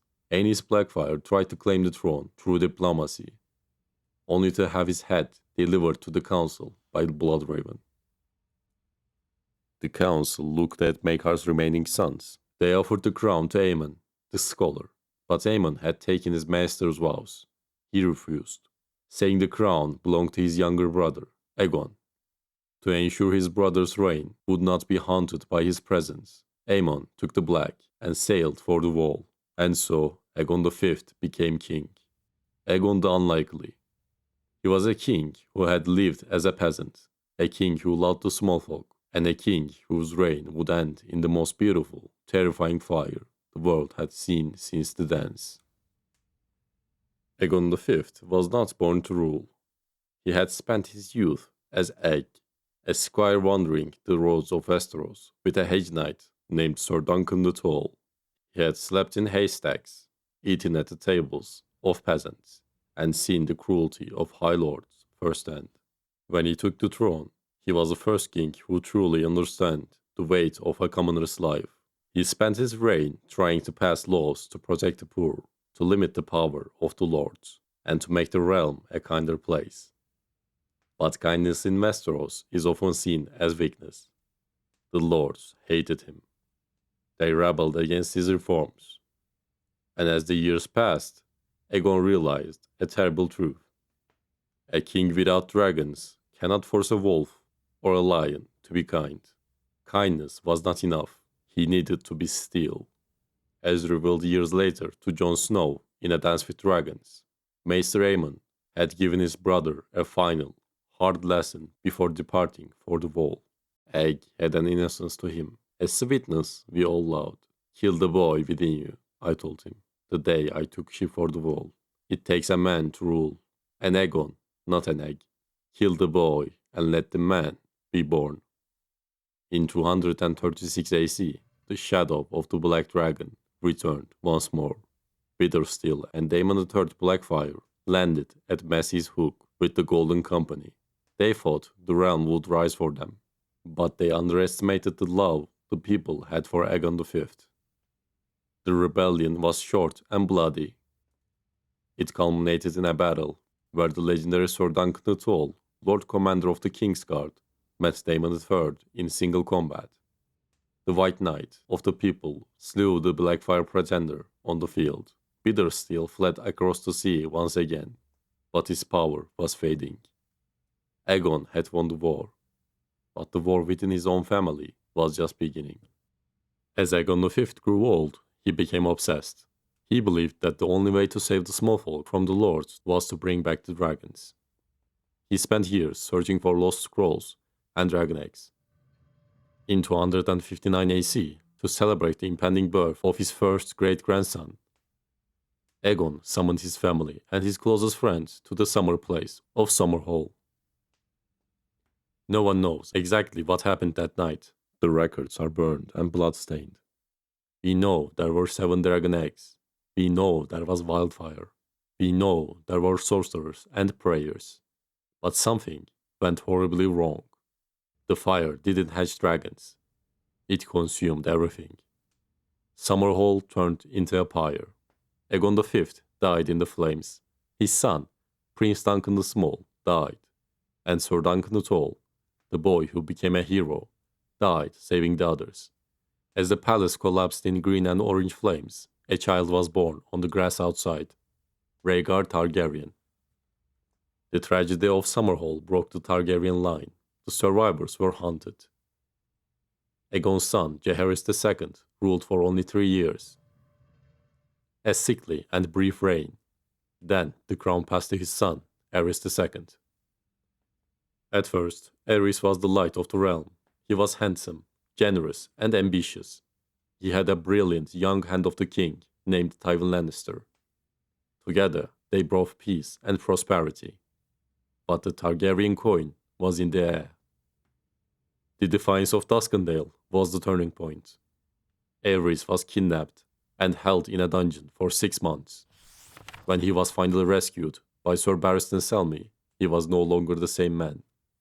He stopped cutting his hair. His nails became claws. He began to hear whispers in the walls. He became obsessed with the very thing that destroyed his grandfather at Summerhall: wildfire. During the early years of Aerys' reign, the Blackfire threat was finally ended. A group of mercenaries and pretenders, known as the Ninepenny Kings, seized the Stepstones. Among them was Meleys the Monstrous, the last male of the Blackfire line, a man so deformed he had a second head growing from his neck. A young Sir Barristan Selmy cut his way through the Golden Company and slew Meleys in single combat. The Black Dragon was dead. The line was extinct. But as the external threat died, the internal madness of Aerys II began to burn. The stage was set for the tournament at Harrenhal, the disappearance of Lyanna Stark, and the end of the world. The year was 281 AC, the year of the false spring. It began with the tourney at Harrenhal, the greatest gathering of lords in history. Prince Rhaegar, the silver-haired scholar and warrior, won the tilt. But when it came to name the Queen of Love and Beauty, he did not choose his wife, Elia Martell. He rode past her. The crowd went silent. He placed a crown of winter roses in the lap of Lyanna Stark, the betrothed of Robert Baratheon. In that moment, Rhaegar Targaryen didn't just plant a rose, he planted a war. When Lyanna disappeared with Rhaegar a year later, the world caught fire. The Mad King, Aerys II, didn't answer the Starks' demand for justice with words. When Brandon Stark and his father Rickard came to King's Landing, Aerys turned the Red Keep into a slaughterhouse. He declared that fire is the champion of House Targaryen. He roasted Lord Rickard alive in his armor, while Brandon strangled himself trying to reach a sword to save him. Aerys then demanded the heads of Robert Baratheon and Eddard Stark. But the North remembers, and the Stormlands do not break. The banners were raised. The War of the Usurper had begun. The war came down to a single ford in a river, the Trident. On one side, the royalist army led by Rhaegar Targaryen. On the other, the rebels led by Robert Baratheon. The two men met in the center of the river. It was a clash of archetypes, the tragic prince and the vengeful stag. Rhaegar wounded Robert, but Robert was a man possessed by a singular rage. He swung his massive spiked warhammer with the strength of a god. It crashed into Rhaegar's chest, shattering the rubies on the prince's armor. The rubies fell into the water like drops of blood, as Rhaegar died in the mud, whispering a woman's name. The Targaryen dynasty died with him. With Rhaegar dead, Aerys was alone. He turned to his vats of wildfire, planning to burn the city and its 500,000 people to the ground. Let him be king over charred bones, he cackled. But the Lannisters arrived. Tywin Lannister, who had remained neutral, appeared at the gates claiming loyalty. Aerys opened the doors. It was the last mistake he would ever make. The Lannisters began to sack the city. In throne room, Jaime Lannister, a knight of the King's Guard, saw the king's pyromancers preparing to light the wildfire. To save the city, Jaime broke his swiftest vow. He drove his sword into the king's back, and then slit his throat on the steps of the Iron Throne. While the king died, a darker horror was happening in the nursery. Gregor Clegane and Amory Lodge, acting on Tywin's unspoken orders, murdered Rhaegar's children, the infant Aegon and the young Rhaenys. They presented the bodies to Robert Baratheon, wrapped in crimson Lannister cloaks to hide the gore. The golden age of dragons ended in a pool of innocent blood. The war was over. Robert Baratheon sat on the Iron Throne. But on a dark and stormy night at Dragonstone, Queen Rhaella gave birth to one last child before she died, Daenerys Stormborn. Along with her brother Viserys, the last fragments of the Targaryen line were smuggled across the narrow sea to Essos. They were exiles, beggars, children of a fallen house, haunted by the madness of their father and the beauty of their brother, and consumed by a burning hatred for the Kingslayer. To them, Jaime Lannister was no hero. He was the traitor who stained his white cloak with the blood of the king he swore to protect. Years later, when Lady Catelyn Stark questioned his honor in the dungeons of Riverrun, the Kingslayer offered a better defense. I think it is passing odd that I am loved by one for a kindness I never did, and reviled by so many for my finest act. The dragons were gone. The fire was out, or so the world thought. Because deep in the east and high in the north, the ancient song was starting again. The dance was finished, but the song of ice and fire had only just begun. The rebellion was over. The Targaryens were exiled. For 15 years, the realm knew peace. But in the north, Lord Eddard Stark could feel the change in the wind. The words of his house were a warning, not a boast. Winter is coming. It began with an execution. A deserter from the Night's Watch claimed to see White Walkers. No one believed him. Ned Stark took the man's head himself, teaching his sons the Northern Code. The man who passes the sentence should swing the sword. On the way home, they found a direwolf dead in the snow, killed by a stag. 5 pups remained alive, one for each Stark child, and a 6th, an outcast, White Wolf, for Jon Snow. The old gods had cast a die. King Robert Baratheon arrived at Winterfell, not as the warrior of old, but as a fat and haunted man. In the crypts, before the statue of Lyanna Stark, he made Ned an offer he couldn't refuse. I have a son, you have a daughter, let us join our houses. But a secret letter from Lysa Arryn arrived in the shadows. Jon Arryn was murdered. The Lannisters are to blame. Against his instincts, Ned rode south. On the final day, young Bran Stark climbed the broken tower and saw that no one was meant to see, Queen Cersei and her brother, Jaime. To protect their secret, Jaime didn't hesitate.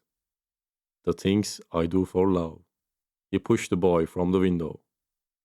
Bran fell, but he did not die. The 3-eyed crow was waiting for him in his dreams. On the King's Road, the illusion of peace shattered.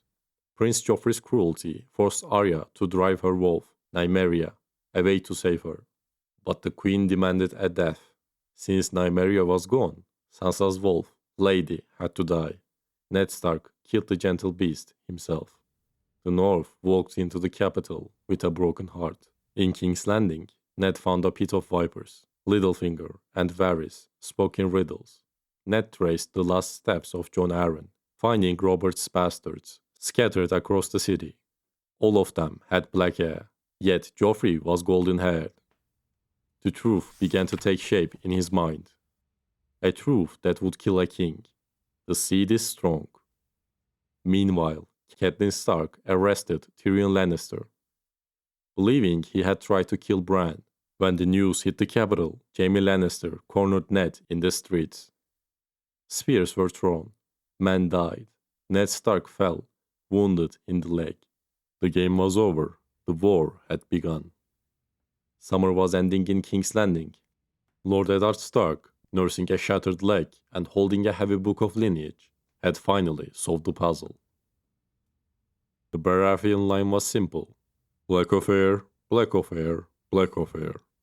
But Joffrey, Myrcella, and Tommen They were golden.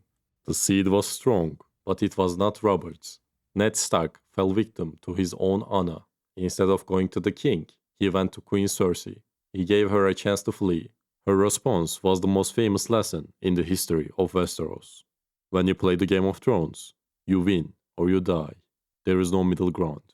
King Robert returned from his hunt, but not on his own 2 feet. He had been gored by a boar. He reeked of wine and death. On his deathbed, he named Ned the protector of the realm. When Ned wrote down the king's last will, he could not bring himself to write the name of Joffrey. Instead, he wrote, "My rightful heir." He showed Robert mercy one last time. But that mercy signed his own death warrant. The moment Robert died, the throne room turned into a slaughterhouse. Ned Stark believed the City Watch, the Gold Cloaks, were his. He was wrong. Littlefinger held a dagger to Ned's throat, smiling as he whispered, "I did warn you not to trust me." The Lord of Winterfell was thrown into the Black Cells. The hand of the king was now a traitor. When the news of his father's arrest reached the north, Robb Stark was a boy. By the time he mounted his horse, he was a man. He called the Banners, the Karstarks, the Umbers, the Boltons. On the battlefield, Robb proved to be a prodigy. He used a decoy force to distract Tywin Lannister. While he ambushed the Kingslayer in the Whispering Wood, Jaime Lannister was taken in chains. At River Run, the lords gathered. They refused to bow to Renly or Stannis Baratheon. The great Jon Umber stood up, drew his massive sword, and roared the words that would shake the realm. "Why should they rule over me and mine from some flowery seat in the south? They know nothing of the Wolfswood or the Wall. I will have peace on those terms. I will have no king but one, the king in the north." In King's Landing, a massive crowd gathered before the great sept of Baelor. Varys and Cersei had offered Ned Stark a deal. Confess your treasons, take the black, and live out your days at the Wall. To save the life of his daughter Sansa, Ned Stark swallowed his honor. He lied. "I am a traitor," he told the crown. But Joffrey Baratheon was not his mother's puppet. He was a monster. He looked out at the crowd and gave the command that changed the world. "Sir Ilyn, bring me his head." Arya tried to fight through the crowd to save her father, but Yoren of the Night's Watch grabbed her, burying her face in his chest. "Don't look, girl. Do not look," Sansa screamed. Ilyn Payne drew Ned's own greatsword, Ice. The blade fell, the pigeons took flight, and the world fell silent. The main character was dead. No one was safe anymore. Across the narrow sea, Daenerys Targaryen had lost everything. Her husband, Khal Drogo, was left a vegetable by the blood magic of the witch Mirri Maz Duur. Her unborn son, Rhaego, was dead. Daenerys ended Drogo's suffering with a pillow. She built a massive funeral pyre. She tied the witch to the stake, and she placed her 3 stone dragon eggs into the flames. Sir Jorah Mormont begged her, "No, Khaleesi, you will die." But Daenerys walked into the fire. She did not fear the heat. She was the blood of the dragon. When the sun rose, the fire had burned out. Daenerys Targaryen sat naked amidst the cold ash. She was unburned, but she was not alone. Clinging to her shoulder, her neck, and her lap were 3 hatched creatures, black, green, and cream. They spread their wings and screamed at the sky. The music swelled.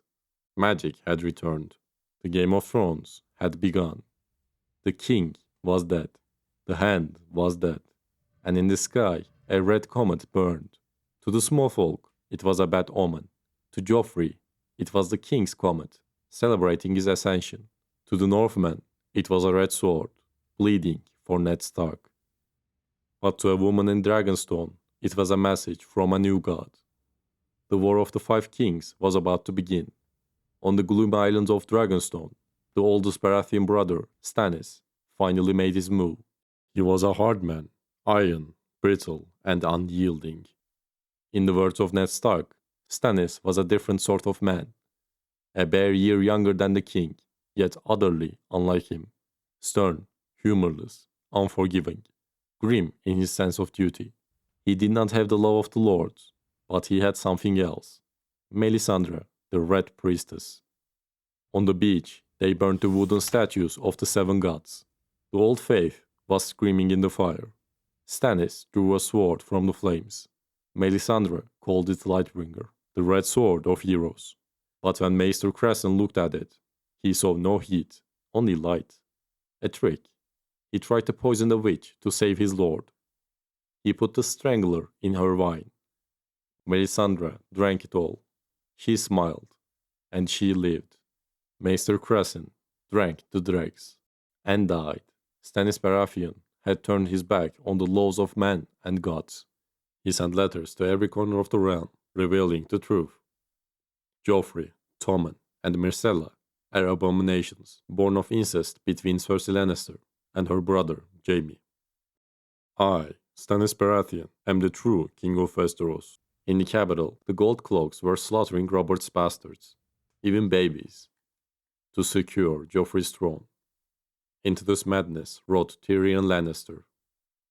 He came not as a dwarf, but as a giant. His father, Tywin, had sent him to bring order to Joffrey's chaotic rule.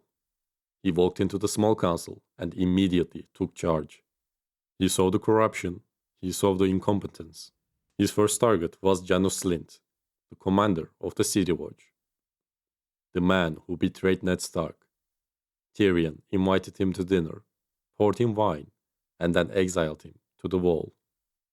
The gold cloaks are a gutter of filth, Lord Janos, Tyrion said, swirling his cup. You sell commissions to the highest bidder. You take a cut from every brothel in the city. You are a man who knows the price of everything and the value of nothing. Slynt slammed his fist on the table, his face turning a deep, bruised purple. I am the king's loyal servant. I have held this city together while lords played their games. I am an anointed knight, a man of standing and honor. You cannot treat me like a common thief. I have friends at court, powerful friends who will not see me insulted. I am not questioning your honor, Lord Janos. I'm denying its existence. Tyrion was playing the game better than anyone expected, but he knew the city was starving and Stannis was coming. Robb Stark, the king in the north, had never lost a battle, but he was about to lose the war in a tent. He needed ships to attack King's Landing. He looked at his best friend, Theon Greyjoy. Theon swore he could convince his father, Balon Greyjoy, to join the cause. Catelyn Stark begged her son, do not send him. The Greyjoys are reavers. They are not to be trusted. Robb didn't listen. He trusted his brother in arms. He sent Theon to the Iron Islands. And then he made his second mistake. He sent his mother, Catelyn, south to negotiate with the younger Baratheon brother, Renly, who had crowned himself king with the support of the massive Tyrell army. The young wolf was dividing his pack. Far away from the castles, Arya Stark was marching north with Yoren and a group of recruits for the Night's Watch. She had cut her hair. She called herself Arry. She was pretending to be a boy to survive. Among the recruits was a mysterious, handsome prisoner named Jaqen H'ghar, locked in a cage with two others. He scared the other boys, but Arya was drawn to him. But the war was catching up. The Goldcloaks, looking for Gendry, another of Robert's bastards, they attacked the group. Yoren, the old Night's Watchman, died fighting. Arya was captured. But before she was taken, she did one thing. She threw an axe into the burning cage, saving Jaqen H'ghar and his companions from the fire. Death would remember that favor. The War of the Five Kings was tearing Westeros apart.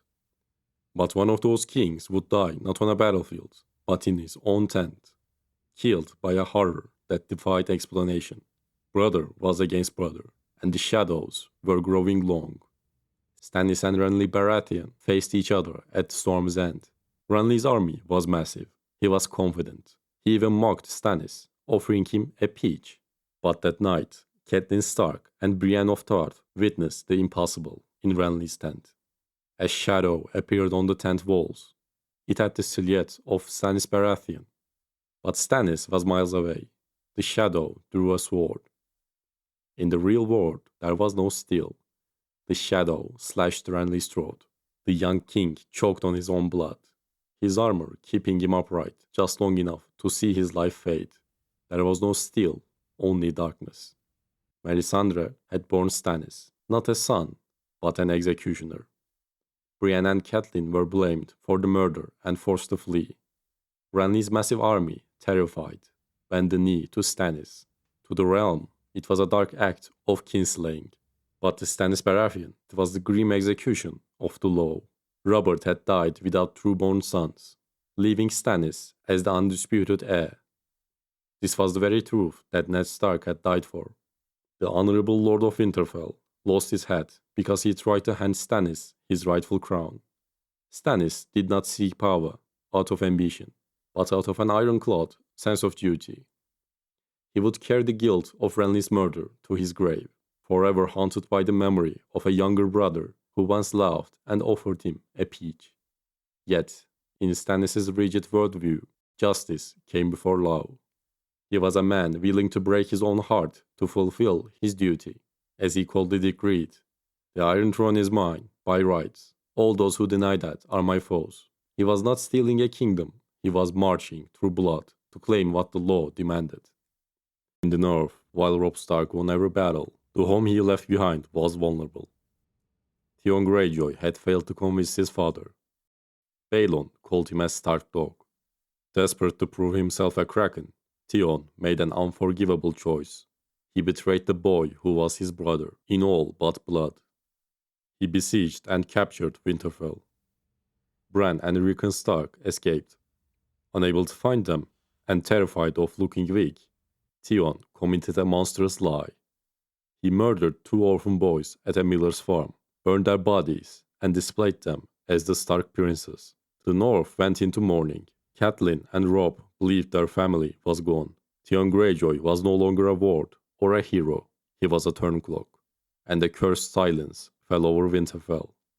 In the east, Daenerys Targaryen was in the city of Kaf. Her dragons had been stolen. To retrieve them, she entered the stronghold of the Warlocks, the House of the Undying. Here, she walked through doors of the past and future. A dead king with the head of a wolf. Robb Stark. A blue winter rose growing from a wall of ice. Jon Snow and Lyanna.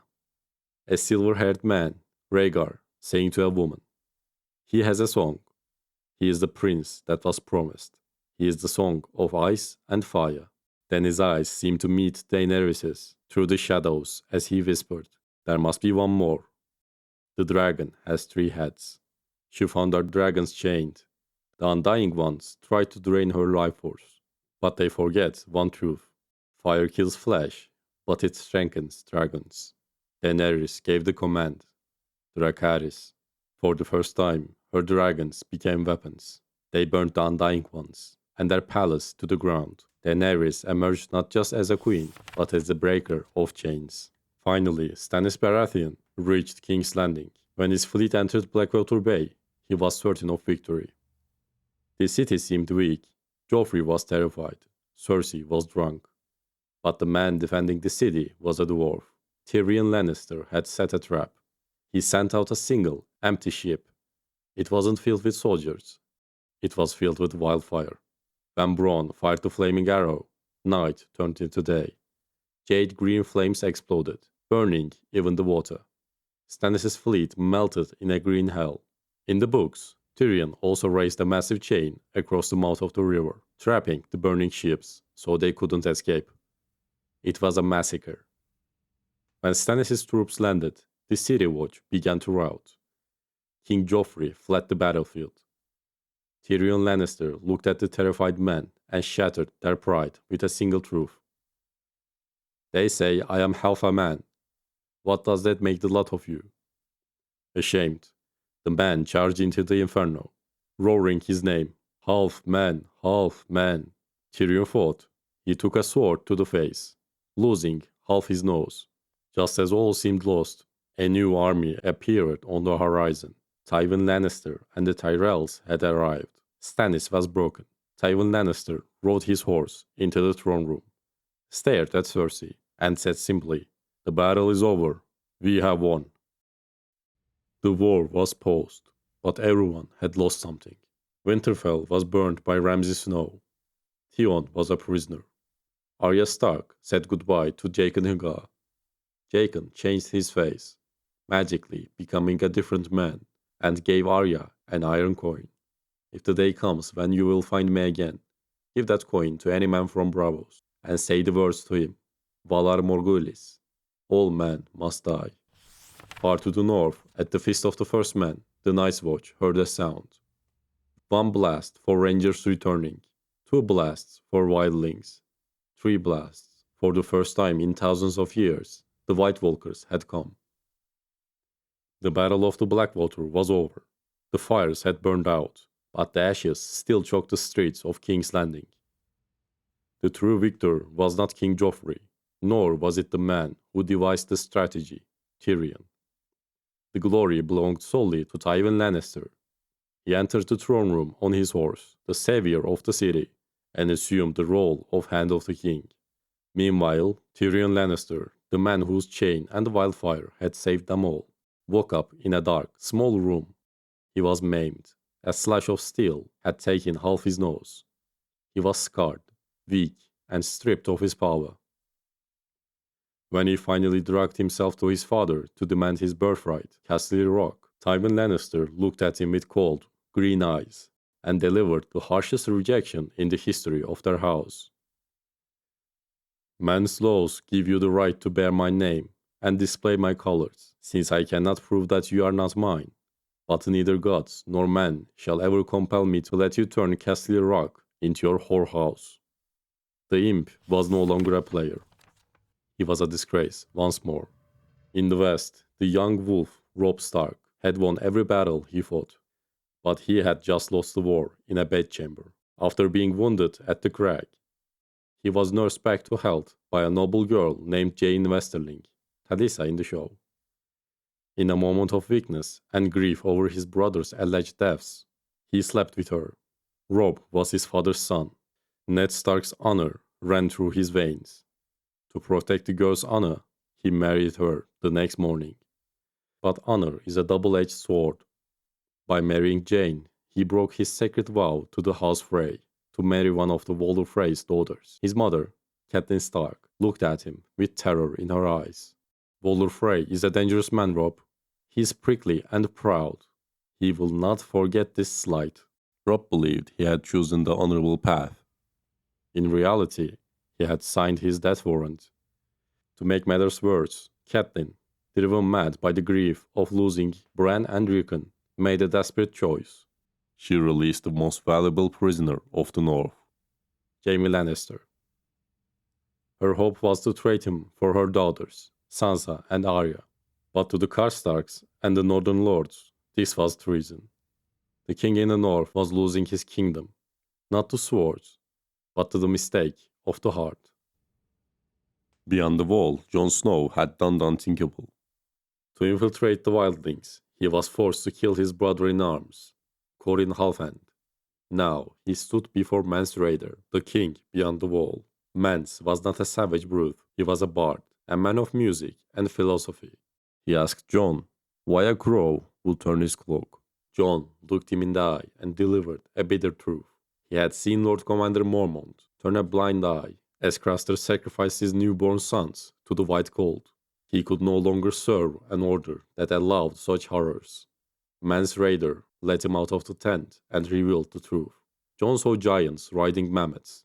He saw wargs with shadowcats and wolves. He saw a host of 100,000 free folk. Man's goal was not to conquest.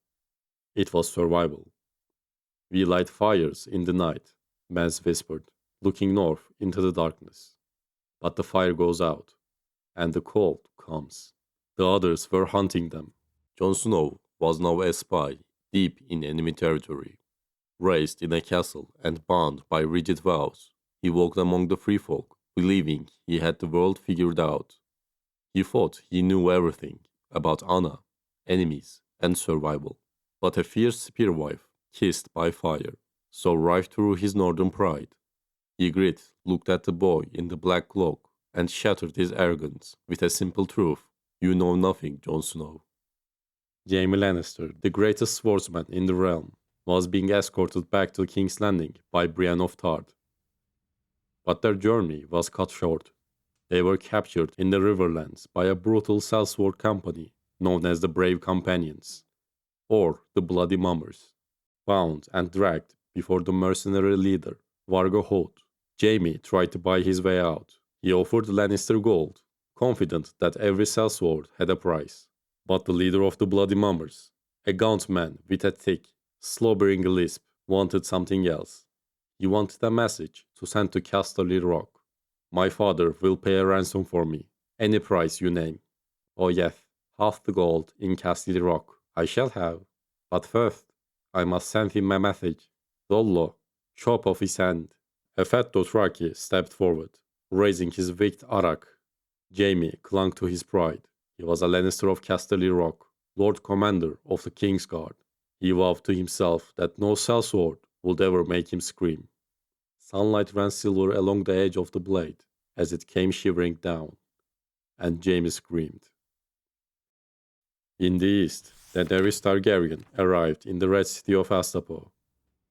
She was a queen, but she had no army. Here, she found the Unsullied. Warrior eunuchs, trained from birth to feel no pain and no fear. They were the perfect soldiers. The good master, Krasnis Monaklos, was a vile man.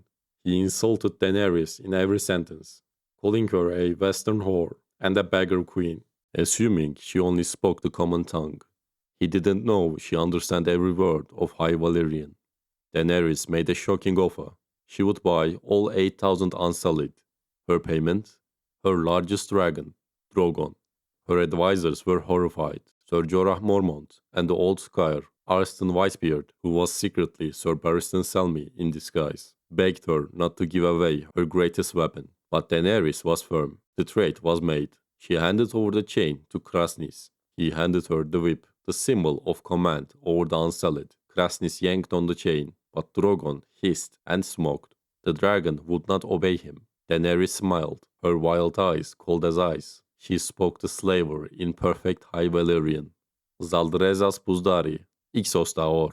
A dragon is no slave. She turned to Drogon and gave the command to burn him. Dracarys, a torrent of black and red fire, engulfed the slaver. He burned where he stood. Daenerys turned to her new army. The Unsullied stood motionless, awaiting orders. Slay the masters, she commanded. Slay the soldiers. Slay every man who holds a whip, but harm no child. Strike the chains of every slave you see. Chaos erupted. The city fell. When the smoke cleared, Daenerys looked at her 8,000 soldiers. You are free, she told them. Go if you wish. But if you stay, you fight for me as free men.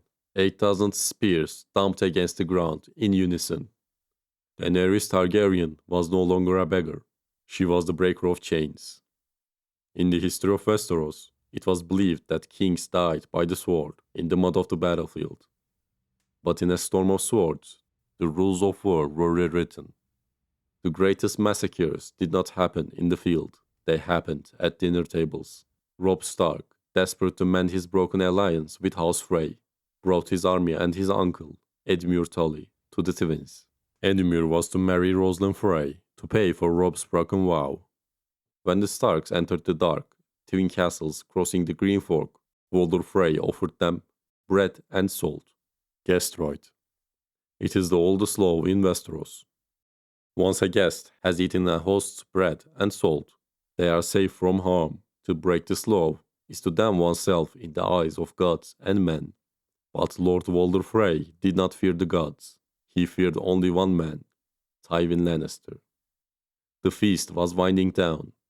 The bedding ceremony had begun, and the drunk Edmure Tully was carried away with his bride. Catelyn Stark sat at the high table. The music gnawed at her. Why? She thought. Why play the Lannister anthem at a Frey wedding?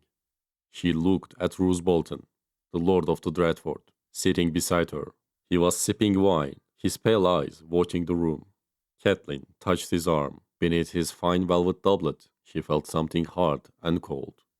Chainmail. The realization hit her like a physical blow.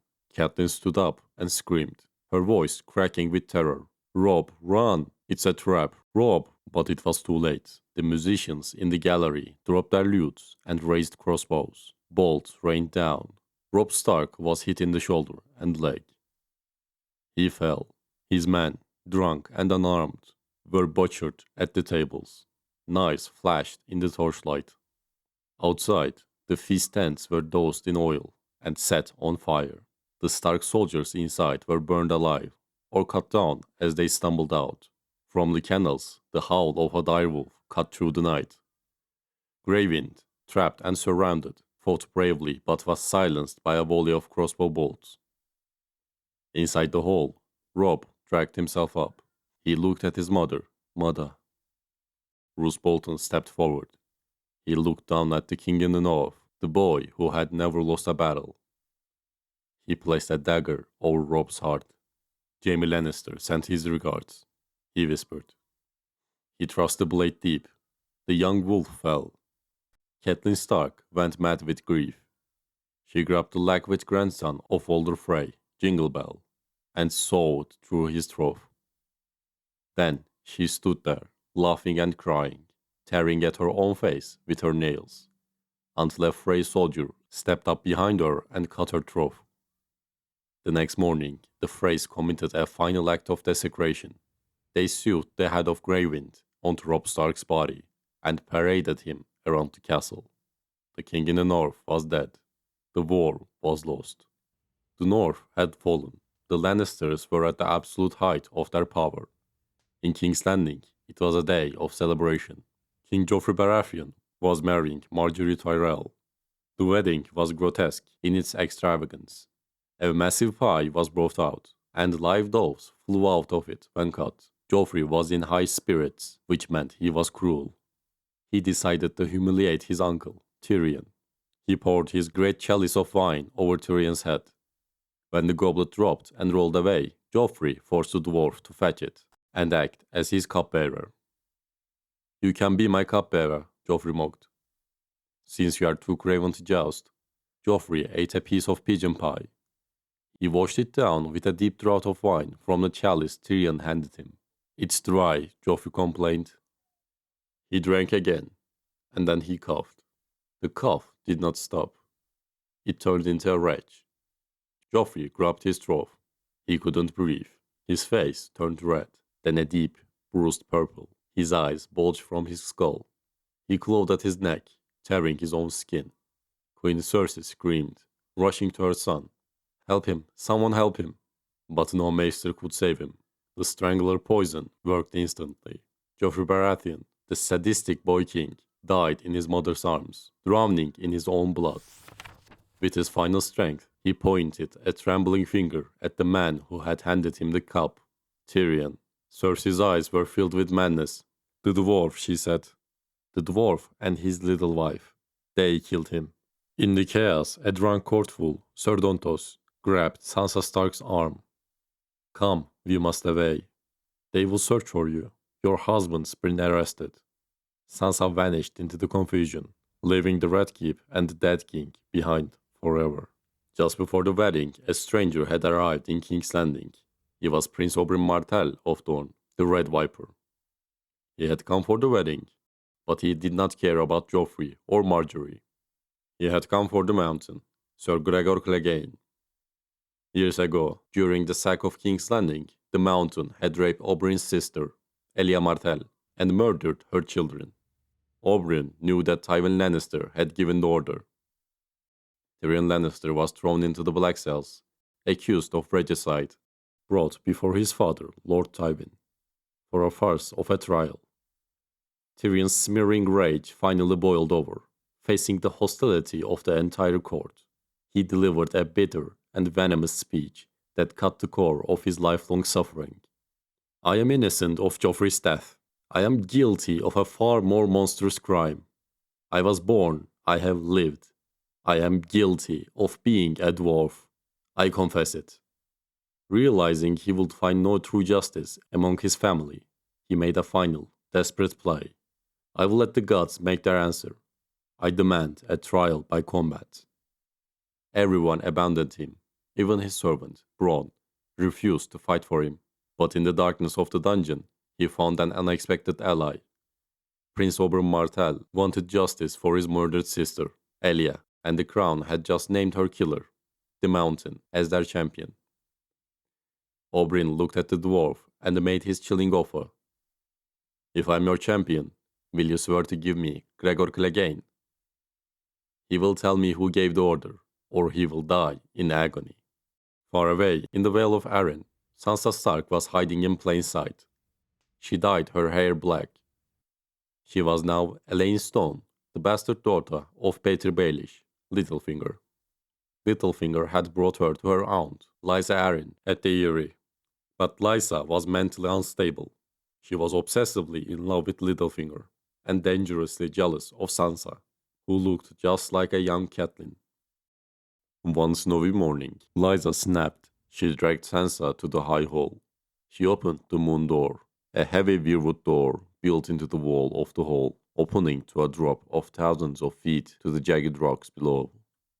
She held Sansa over the edge. The wind screamed. Littlefinger entered the room. He was calm, cold. He talked Lysa down. Let her go, Lysa. It's you I want, only you. Lysa sobbed, releasing Sansa. She clung to Petyr. I have loved you so long, she cried. I killed my husband for you. I wrote that letter to Catelyn for you. I did everything. In this moment, the reader realizes the Lannisters didn't kill Jon Arryn. Lysa and Littlefinger did. The entire war was a lie started by Baelish. Littlefinger held her tenderly. He brushed the tears from her cheek. My sweet, silly wife, he whispered. I have only loved one woman. Only one, my entire life. Lysa smiled, expecting to hear her name. Littlefinger stared into her eyes, his face turning to ice. Only Cat. He shoved her. Lysa Arryn fell backward through the moon door. Her scream faded into the wind. Littlefinger stood over the abyss, the master of the game. The War of the Five Kings was drawing to a bloody close. Joffrey was dead. Robb Stark was dead. Renly and Baelon were gone. Only Stannis remained, but he was far away at the edge of the world. In King's Landing, the gods' judgment was set. Tyrion Lannister, accused of killing his nephew, demanded a trial by combat. His life now hung on the edge of a spear. In the arena stood two men who could not be more different. One was Sir Gregor Clegane, the mountain that rides, 8 feet tall, encased in the thickest plate armor ever made, wielding a 6-foot greatsword with one hand. The other was Prince Oberyn Martell. He wore no heavy armor, only light scales and supple leather. He carried a spear. Oberyn had not come to survive. He had come to hear a confession. As the fight began, the Red Viper danced. He was too fast for the giant. He taunted him with every strike. Oberyn's spear, coated in manticore venom, found the chinks in the armor. The mountain fell, pinned to the ground. The crowd gasped. The dwarf was saved. But Oberyn made a fatal mistake. He did not finish it. He stood over the dying giant, screaming for him to confess that Tywin Lannister gave the order. You raped her. You murdered her. You killed her children. Say her name. Elia of Dorne. He got too close. Gregor Clegane's massive hand shot out and grabbed Oberyn's leg. He pulled the prince down. With a roar of pain and fury, the mountain smashed his mail-clad fist into Oberyn's face. He gouged out the prince's eyes with his thumbs. And as Oberyn screamed, the mountain finally gave his confession, shouting for all to hear. Elia of Dorne. I killed her screaming whelp. Then I raped her. Then I smashed her fucking head in. Like this. A sickening crack echoed across the yard. The prince's skull was crushed. Oberyn was dead. Tyrion Lannister was doomed. Tywin Lannister stood up from the high seat and spoke the final words. The gods have made their will known. I pronounce the dwarf Tyrion Lannister guilty of the murder of King Joffrey. In the north, Jon Snow and the Night's Watch were facing extinction. The first blow came from behind. A wildling raiding party attacked Castle Black from the south. In the chaos of the battle, Jon found Ygritte dying, pierced by an arrow. He cradled the girl kissed by fire as her eyes faded. "We should have stayed in that cave, Jon Snow," she whispered. And with her final breath, she gave him her tragic truth. "You know nothing, Jon Snow." But there was no time to mourn. Mance Rayder's massive host of 100,000 wildlings assaulted the wall from the north. It was not a single night's battle. It was a grueling siege that lasted for days. Giants rode mammoths to the gates. When Meg the Mighty, the king of giants, breached the tunnel, the one-armed smith, Donald Noy, led the desperate defense. They killed each other in the cold dark beneath the ice. With the senior officers dead, Jon Snow took command. Yet the defenders were vastly outnumbered. Just as the wall was about to fall, horns blew from the east, not one, but hundreds. Through the trees came knights in heavy steel. Stannis Baratheon had arrived. While every other king fought for the Iron Throne, Stannis had come to fight for the realm. His knights smashed the wildling host. Mance Rayder was captured. Stannis was the only king who sailed to the edge of the world to protect the realm of men. Stannis Baratheon later revealed the harsh truth to Jon Snow. "Lord Seaworth reminded me of my duty, when all I could think of was my rights. I was trying to win the throne to save the kingdom, when I should have been trying to save the kingdom to win the throne." In the aftermath, thanks to the political maneuvering of Samwell Tarly, Jon Snow was elected the 998th Lord Commander of the Night's Watch. The night before Tyrion's execution, Jaime Lannister forced Varys to help him free his brother. Jaime entered the cell. The brothers embraced. But Jaime's conscience was heavy. He could not let Tyrion die with a lie between them. He confessed the truth about Tysha, Tyrion's first wife. The girl Tywin claimed was a hired whore. "She was no whore," Jaime whispered in the dark. "I never bought her. She was a crofter's daughter. She really loved you. Father forced me to lie." Tyrion's mind snapped.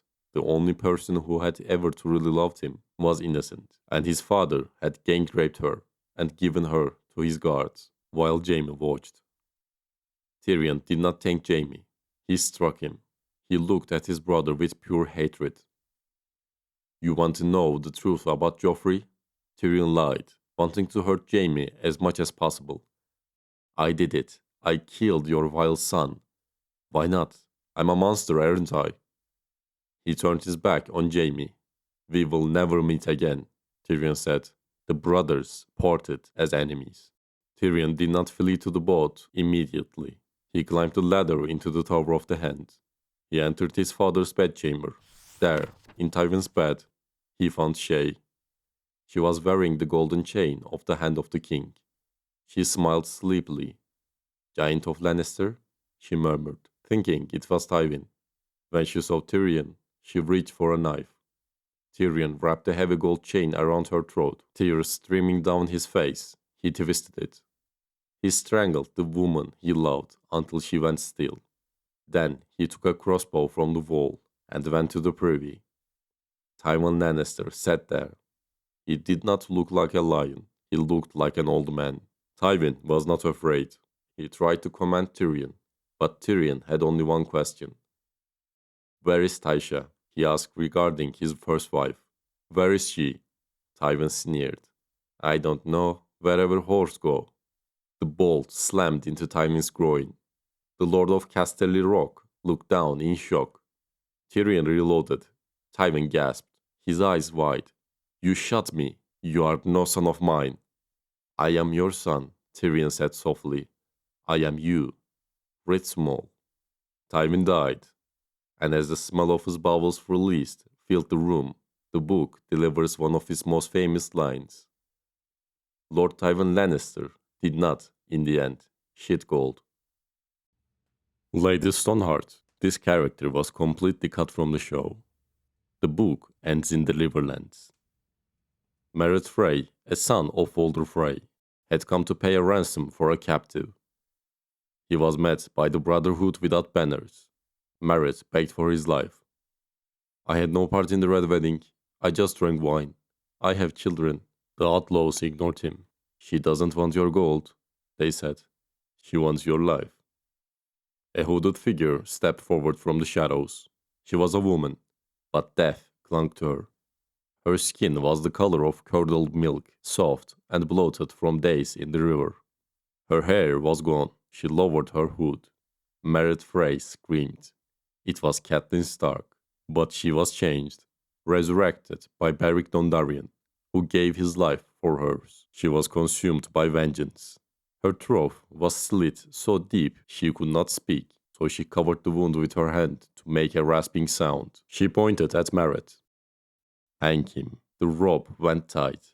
Merritt Frey kicked and died. Lady Stoneheart watched with cold, dead eyes. The North remembers, and winter had come for House Frey. While corpses choked the rivers, the survivors cannibalized each other for scraps of power. In King's Landing, the body of Tywin Lannister lies in the great sept of Baelor. And that magnificent man, in death, smells terrible. The stench is so foul that people must hold their breath as they walk past his bier. The golden age of the Lannisters is ending with the scent of rotting meat. With her father dead, Cersei Lannister has finally taken the reins completely. She is the queen regent, but her mind is not clear. She sees an enemy in every shadow. She believes Tyrion is hiding inside the walls. She is convinced that young, beautiful Marjorie Tyrell is the younger, more beautiful queen from the prophecy who will cast her down and take all she holds dear. To protect her power, Cersei begins to make fatal mistakes. To destroy Marjorie, she decides to weaponize the faith. She gives the new High Septon, the High Sparrow, permission to restore the faith militant. She arms the zealots. Cersei, like a drunkard trying to ride a dragon, does not realize she is preparing her own doom. I am Tywin Lannister's daughter. I am the only true son he ever had. On the Iron Islands, King Balon Greyjoy is dead, having mysteriously fallen from a bridge, and his exiled brother, the most terrifying of all pirates, Euron Greyjoy, Crow's Eye, has returned. His ship, the Silence, is crewed by mutes, whose tongues he tore out. Euron claims the Sea Stone chair, but his brother, Aeron Damphair, opposes him, calling for a king's moot, an ancient council to choose the king. The captains of the Iron Islands gather at Old Vic. Victarion Greyjoy promises strength. Asha Greyjoy promises peace. But Euron Greyjoy steps forward. In his hand is a massive horn bound in Valyrian steel. When the horn is blown, it burns the lungs of the man who blows it. Euron promises them not rocks and salt, but the world. I say we take it all. I say we take Westeros. I know where to find dragons, and I shall bring you dragons. The Ironborn scream in frenzy. Euron, Euron, King Euron. In Dorne, the news of Oberyn Martell's death explodes like a bomb. Oberyn's bastard daughters, the Sand Snakes, demand vengeance. The people clamor at the palace gates. War, spears, vengeance. But the Prince of Dorne, Doran Martell, appears weak. Crippled by gout and silent, he refuses to act. When his nieces and his own daughter accuse him of cowardice, Doran has the Sand Snakes locked in the Spear Tower. Everyone believes he is truly afraid, but Doran Martell is simply waiting for the blood oranges to ripen and fall. He is not a coward, he is a deadly, patient man playing a long game. He finally reveals his true, chilling plan to his daughter, Arianne. Vengeance, he whispers softly. Justice. Fire. And blood. In the Riverlands, Brienne of Tarth is searching for Sansa Stark to keep her oath to Jaime. Accompanied by Podrick Payne, she walks through villages burned and broken by war. There, they meet a wandering priest named Septon Merbold. He delivers a speech about what war truly does to the common people, one of the most legendary passages in the books. The broken men, they are not heroes. When the war begins, they take up their spears. Then one day, their lord dies, their friends die, their bellies are empty, and they run. Banners mean nothing to them anymore. Stark, Lannister, Baratheon. They only know survival. They will cut your throat for a crust of bread. Kings play their Game of Thrones, but the broken man always pays the price. As Brienne tracks a bandit wearing the Hunt's helm, she learns that the true monster is the war itself. In the Vale, Sansa Stark no longer exists. She is now Elaine Stone, the bastard daughter of Lord Petyr Baelish. Littlefinger plays the Lords of the Vale like a fiddle. He is teaching Sansa the game. Know what a man wants, he tells her, then pretend to be one who can give it to him. With her hair dyed black, Sansa is no longer a victim. She is the apprentice of the most dangerous player in Westeros. And slowly, the balance between master and apprentice begins to shift. In King's Landing, Cersei Lannister thought she was the player. She thought she was Tywin with teeth. But power is a slippery thing. By arming the Fate Militant, she didn't create an army for herself. She created an army for the gods. And the gods do not care about the name Lannister. The new High Septon was not a man of silk and gold. He was a man of the people. He walked barefoot. He wore a rough-spun wool tunic. They called him the High Sparrow. When Cersei came to him, thinking she could manipulate him, she found a wall of piety. She offered him the right to bear arms in exchange for forgiving the crown's massive debt to the Fates. He accepted. The sparrows, fanatics with stars carved into their chests, took up swords. They didn't just arrest commoners. They arrested Marjorie Tyrell for adultery. A trap, Cersei said. Cersei laughed, thinking she had won. But then the High Sparrow turned his gaze on the Queen Mother herself. Austin Cattleback confessed that he had slept with Cersei, not Marjorie. The trap snapped shut. Cersei Lannister was thrown into a black cell. The lioness was caged. Across the narrow sea, Arya Stark was gone. In the House of Black and White, she was no one. But becoming no one is hard. She hid her sword, Needle, under a loose stone steps because Needle was Jon Snow. Needle was Winterfell. Needle was Arya. She couldn't throw it away. By day, she was cat of the canals, selling oysters and clams. She learned 3 new things every day. She learned to lie. She learned to listen. But she killed a deserter from the Night's Watch, Darion, because he had broken his vows. The kind man, her mentor, asked her, who killed him? Arya answered, Arya Stark. For her disobedience, or perhaps her progress, she was given a glass of milk. When she woke up the next morning, she was blind. The training had truly begun. Samwell Tarly was sent away from the Wall by Jon Snow. His mission became a maester and protect the baby of Mance Rayder, swapped with Gilly's baby. With him was Maester Aemon. The journey was tragic. The old dragon, Aemon Targaryen, was dying. In his delirium, Aemon dreamed of dragons. He realized that Daenerys was the prince that was promised, because the Valyrian word for prince is gender neutral.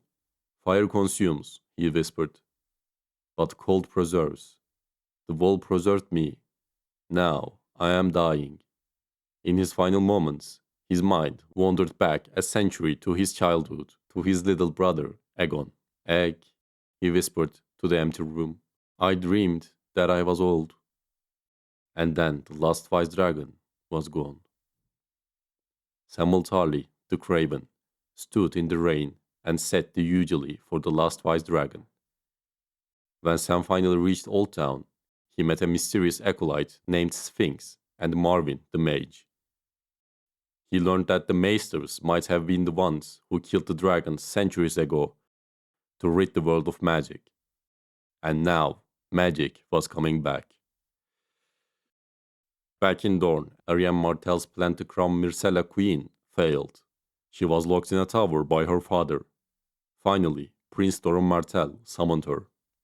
Arianne screamed at him, calling him weak. Doran sighed. He placed a Saivas piece, a dragon, in her hand. He revealed the secret he had kept for 15 years. He wasn't weak, he was patient. He hadn't ignored the murder of Elia. He told her about a secret pact made when she was a child. Your brother has gone, he told her softly, to bring us back our heart's desire. Doran revealed that Quentyn was on his way to Meereen, not to fight Daenerys, but to marry her. Dorne had never been loyal to the Baratheons. They were waiting for the dragons to return. While the south rotted, the north was freezing. Jon Snow is now the Lord Commander of the Night's Watch, but the Wall is not lonely anymore. King Stannis Baratheon is there, demanding castles, men, and loyalty. Jon is walking a knife's edge between his vows to the Watch, his blood connection to the Starks, and the king who saved them.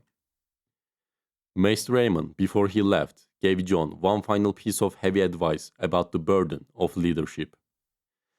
You will find little joy in your command, but I think you have the strength in you to do the things that must be done. Jon Snow tried to command, but men like Janos Slynt, the former commander of the Goldcloaks who betrayed Ned Stark, refused to respect a bastard boy. When Jon gave Slynt a direct order to garrison a ruined castle, Slynt refused. He mocked Jon in front of the men. Jon gave him 3 chances. Slynt refused 3 times. Jon said, "Take him to the wall and hang him." But then he remembered his father's lesson. The man who passes the sentence should swing the sword. Jon stopped them. "No," Jon said. "Fetch me a block."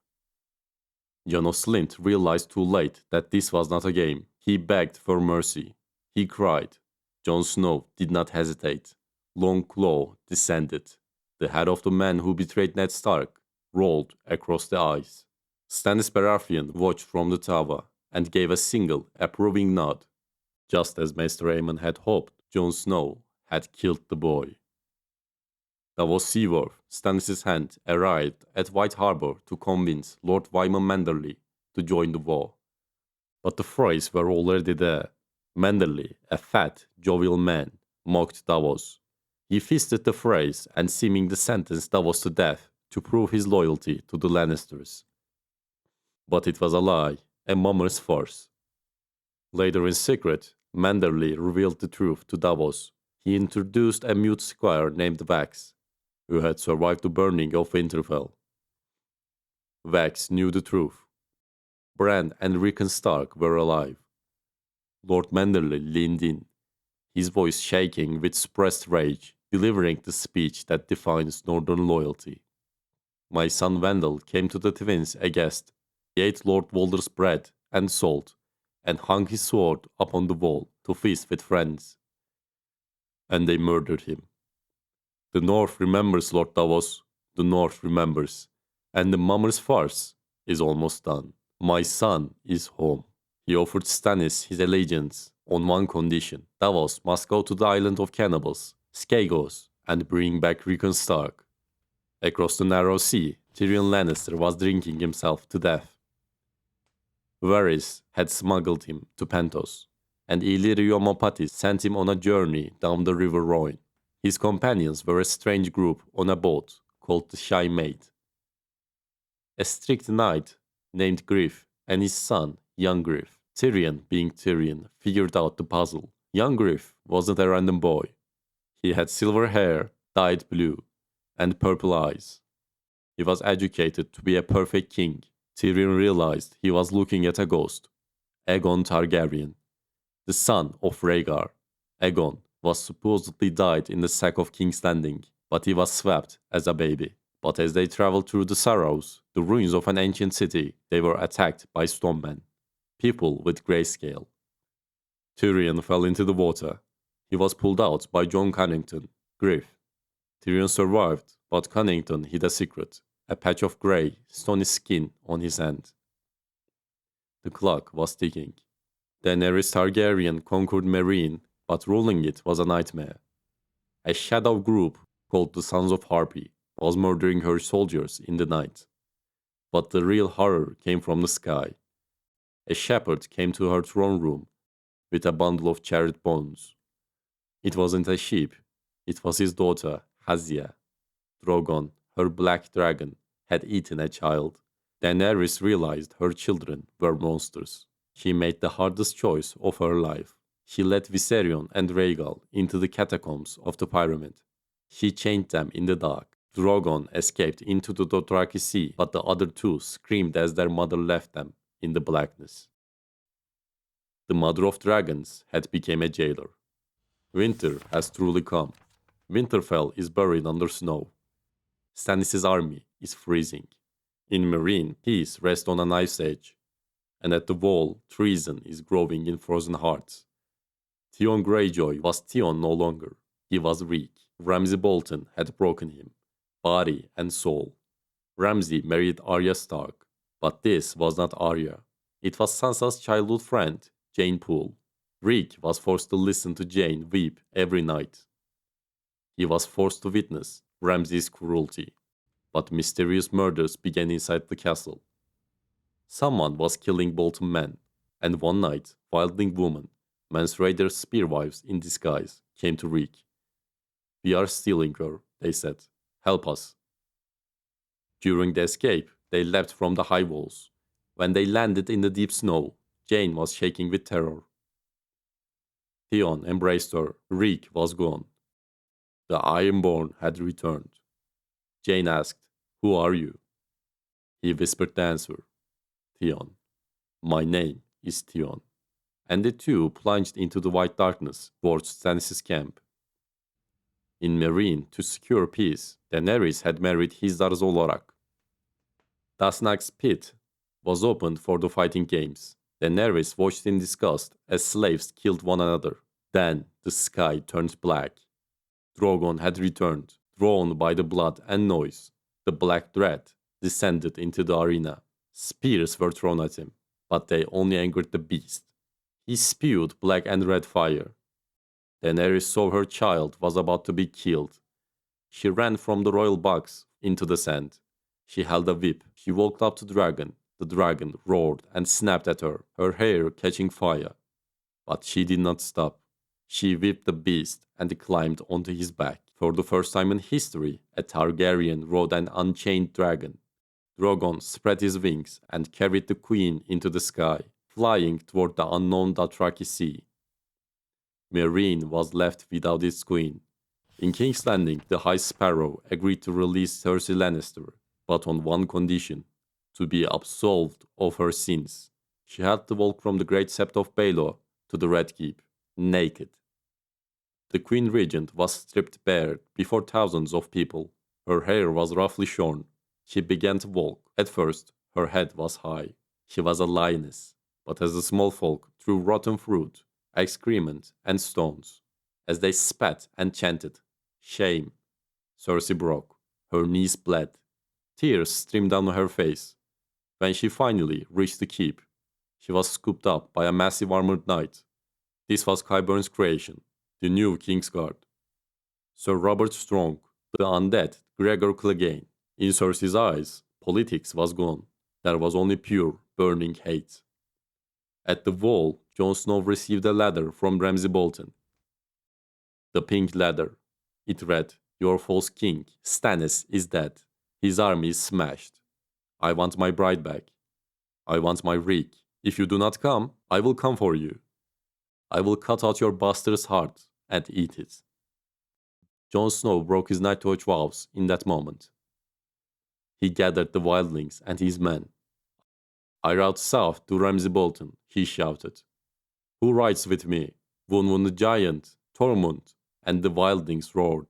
Jon was going to take back Winterfell, but the conservative officers of the Night's Watch could not forgive Jon for letting the wildlings through the wall, nor for breaking his vows, to march to war. In the chaos, while Wun was smashing a knight against a wall, Jon Snow tried to calm the situation. Suddenly, weak Whittlesticks attacked Jon with a dagger. Jon was confused. Why? Before he could finish, First Ranger Bowen Marsh stepped forward with tears in his eyes. He stabbed Jon in the stomach for the watch. Then the others came. The third knife, the fourth knife. Jon fell into the snow. The air grew cold. Steam rose from his wounds. He whispered the name of his wolf, Ghost. And everything went black. As the book closes in King's Landing, Uncle Kevin Lannister was trying to fix the realm. He was cleaning up Cersei's mess. He entered Grand Maester Pycelle's chambers, only to find the old man dead. At his desk, from the shadows stepped Varys. He held a crossbow. Varys shot Kevin. He explained why. You are not a bad man, Kevin. This is the problem. You are a good man. You are undoing Cersei's work. But I need chaos, because Aegon, young Griff, has landed. As Kevin died, Varys' little birds approached with daggers. The end. This concludes A Dance with Dragons. In King's Landing, the White Ravens have flown from the Citadel. Autumn is over. The long wait has ended, and winter has finally come. From here on, we leave the known world behind and step into the chilling unknown of the winds of winter. The board is set for the most devastating conflicts the world has ever seen. George R.R. Martin has promised that this book will open with two massive battles that were cut from the previous book. The Battle of Ice in the frozen north and the Battle of Fire in the east. The long night is returning, and as the author himself warned us, winter is the time when things die. There are a lot of dark chapters right in the beginning. In the show, Stannis was defeated easily. In the book, Stannis Baratheon is stranded at a crofter's village, starving. But he is not defeated. He has Theon Greyjoy and Asha, Yara, as captives. He has discovered the Karstark betrayal and arrested them, and he has a plan. He is camped between two lakes with a Swiss cheese of ice fishing holes. He plans to lure the Frey army onto the thin ice and drown them. Most importantly, Stannis gives a final order to his knight, just a Massey, which confirms he expects to die but refuses to give up. You will go to Bravos and hire mercenaries. It may be that we shall lose this battle. In Bravos, you may hear that I am dead. It may even be true. You shall find my sellswords, nonetheless. But sire, if you are dead, you will avenge my death and seat my daughter on the Iron Throne, or die in the attempt. But not out of desperation for weather, but likely to fight the others, White Walkers. The darkest chapter George R.R. Martin has ever written is from the perspective of Aegon Dampere, held prisoner by his brother, Euron Greyjoy. Euron is not the pirate from the show. He is a warlock king. He is wearing a suit of armor made of Valyrian steel. He has tied priests of every religion to the prows of his ships. He is sailing toward Old Town to fight the Red Wing fleet. He plans to sacrifice them all in a massive blood ritual to summon something. Krakens, storms, Euron drinks Shade of the Evening and claims to be a god. The bleeding star bespoke the end, he said to Aegon. These are the last days when the world shall be broken and remade. A new god shall be born from the graves and charnel pits. In Meereen, Barristan Selmy is not dead. He is ruling in Daenerys' absence. The city is under siege by the Yunkai slaver lords. Barristan decides not to wait. He gives a rousing speech to his knights and charges out of the gates to meet the enemy in the field. Meanwhile, Victorion Greyjoy arrives with the Iron Fleet. He has the Dragonbinder horn. He plans to bind Rhaegal and Viserion to his will. But the horn says, "No mortal man shall sound me and live." Victorion plans to let someone else blow it.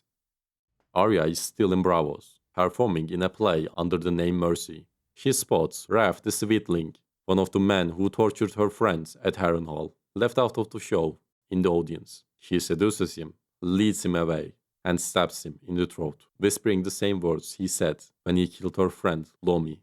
Think so. She is checking names off her list, but the faceless man will not be pleased.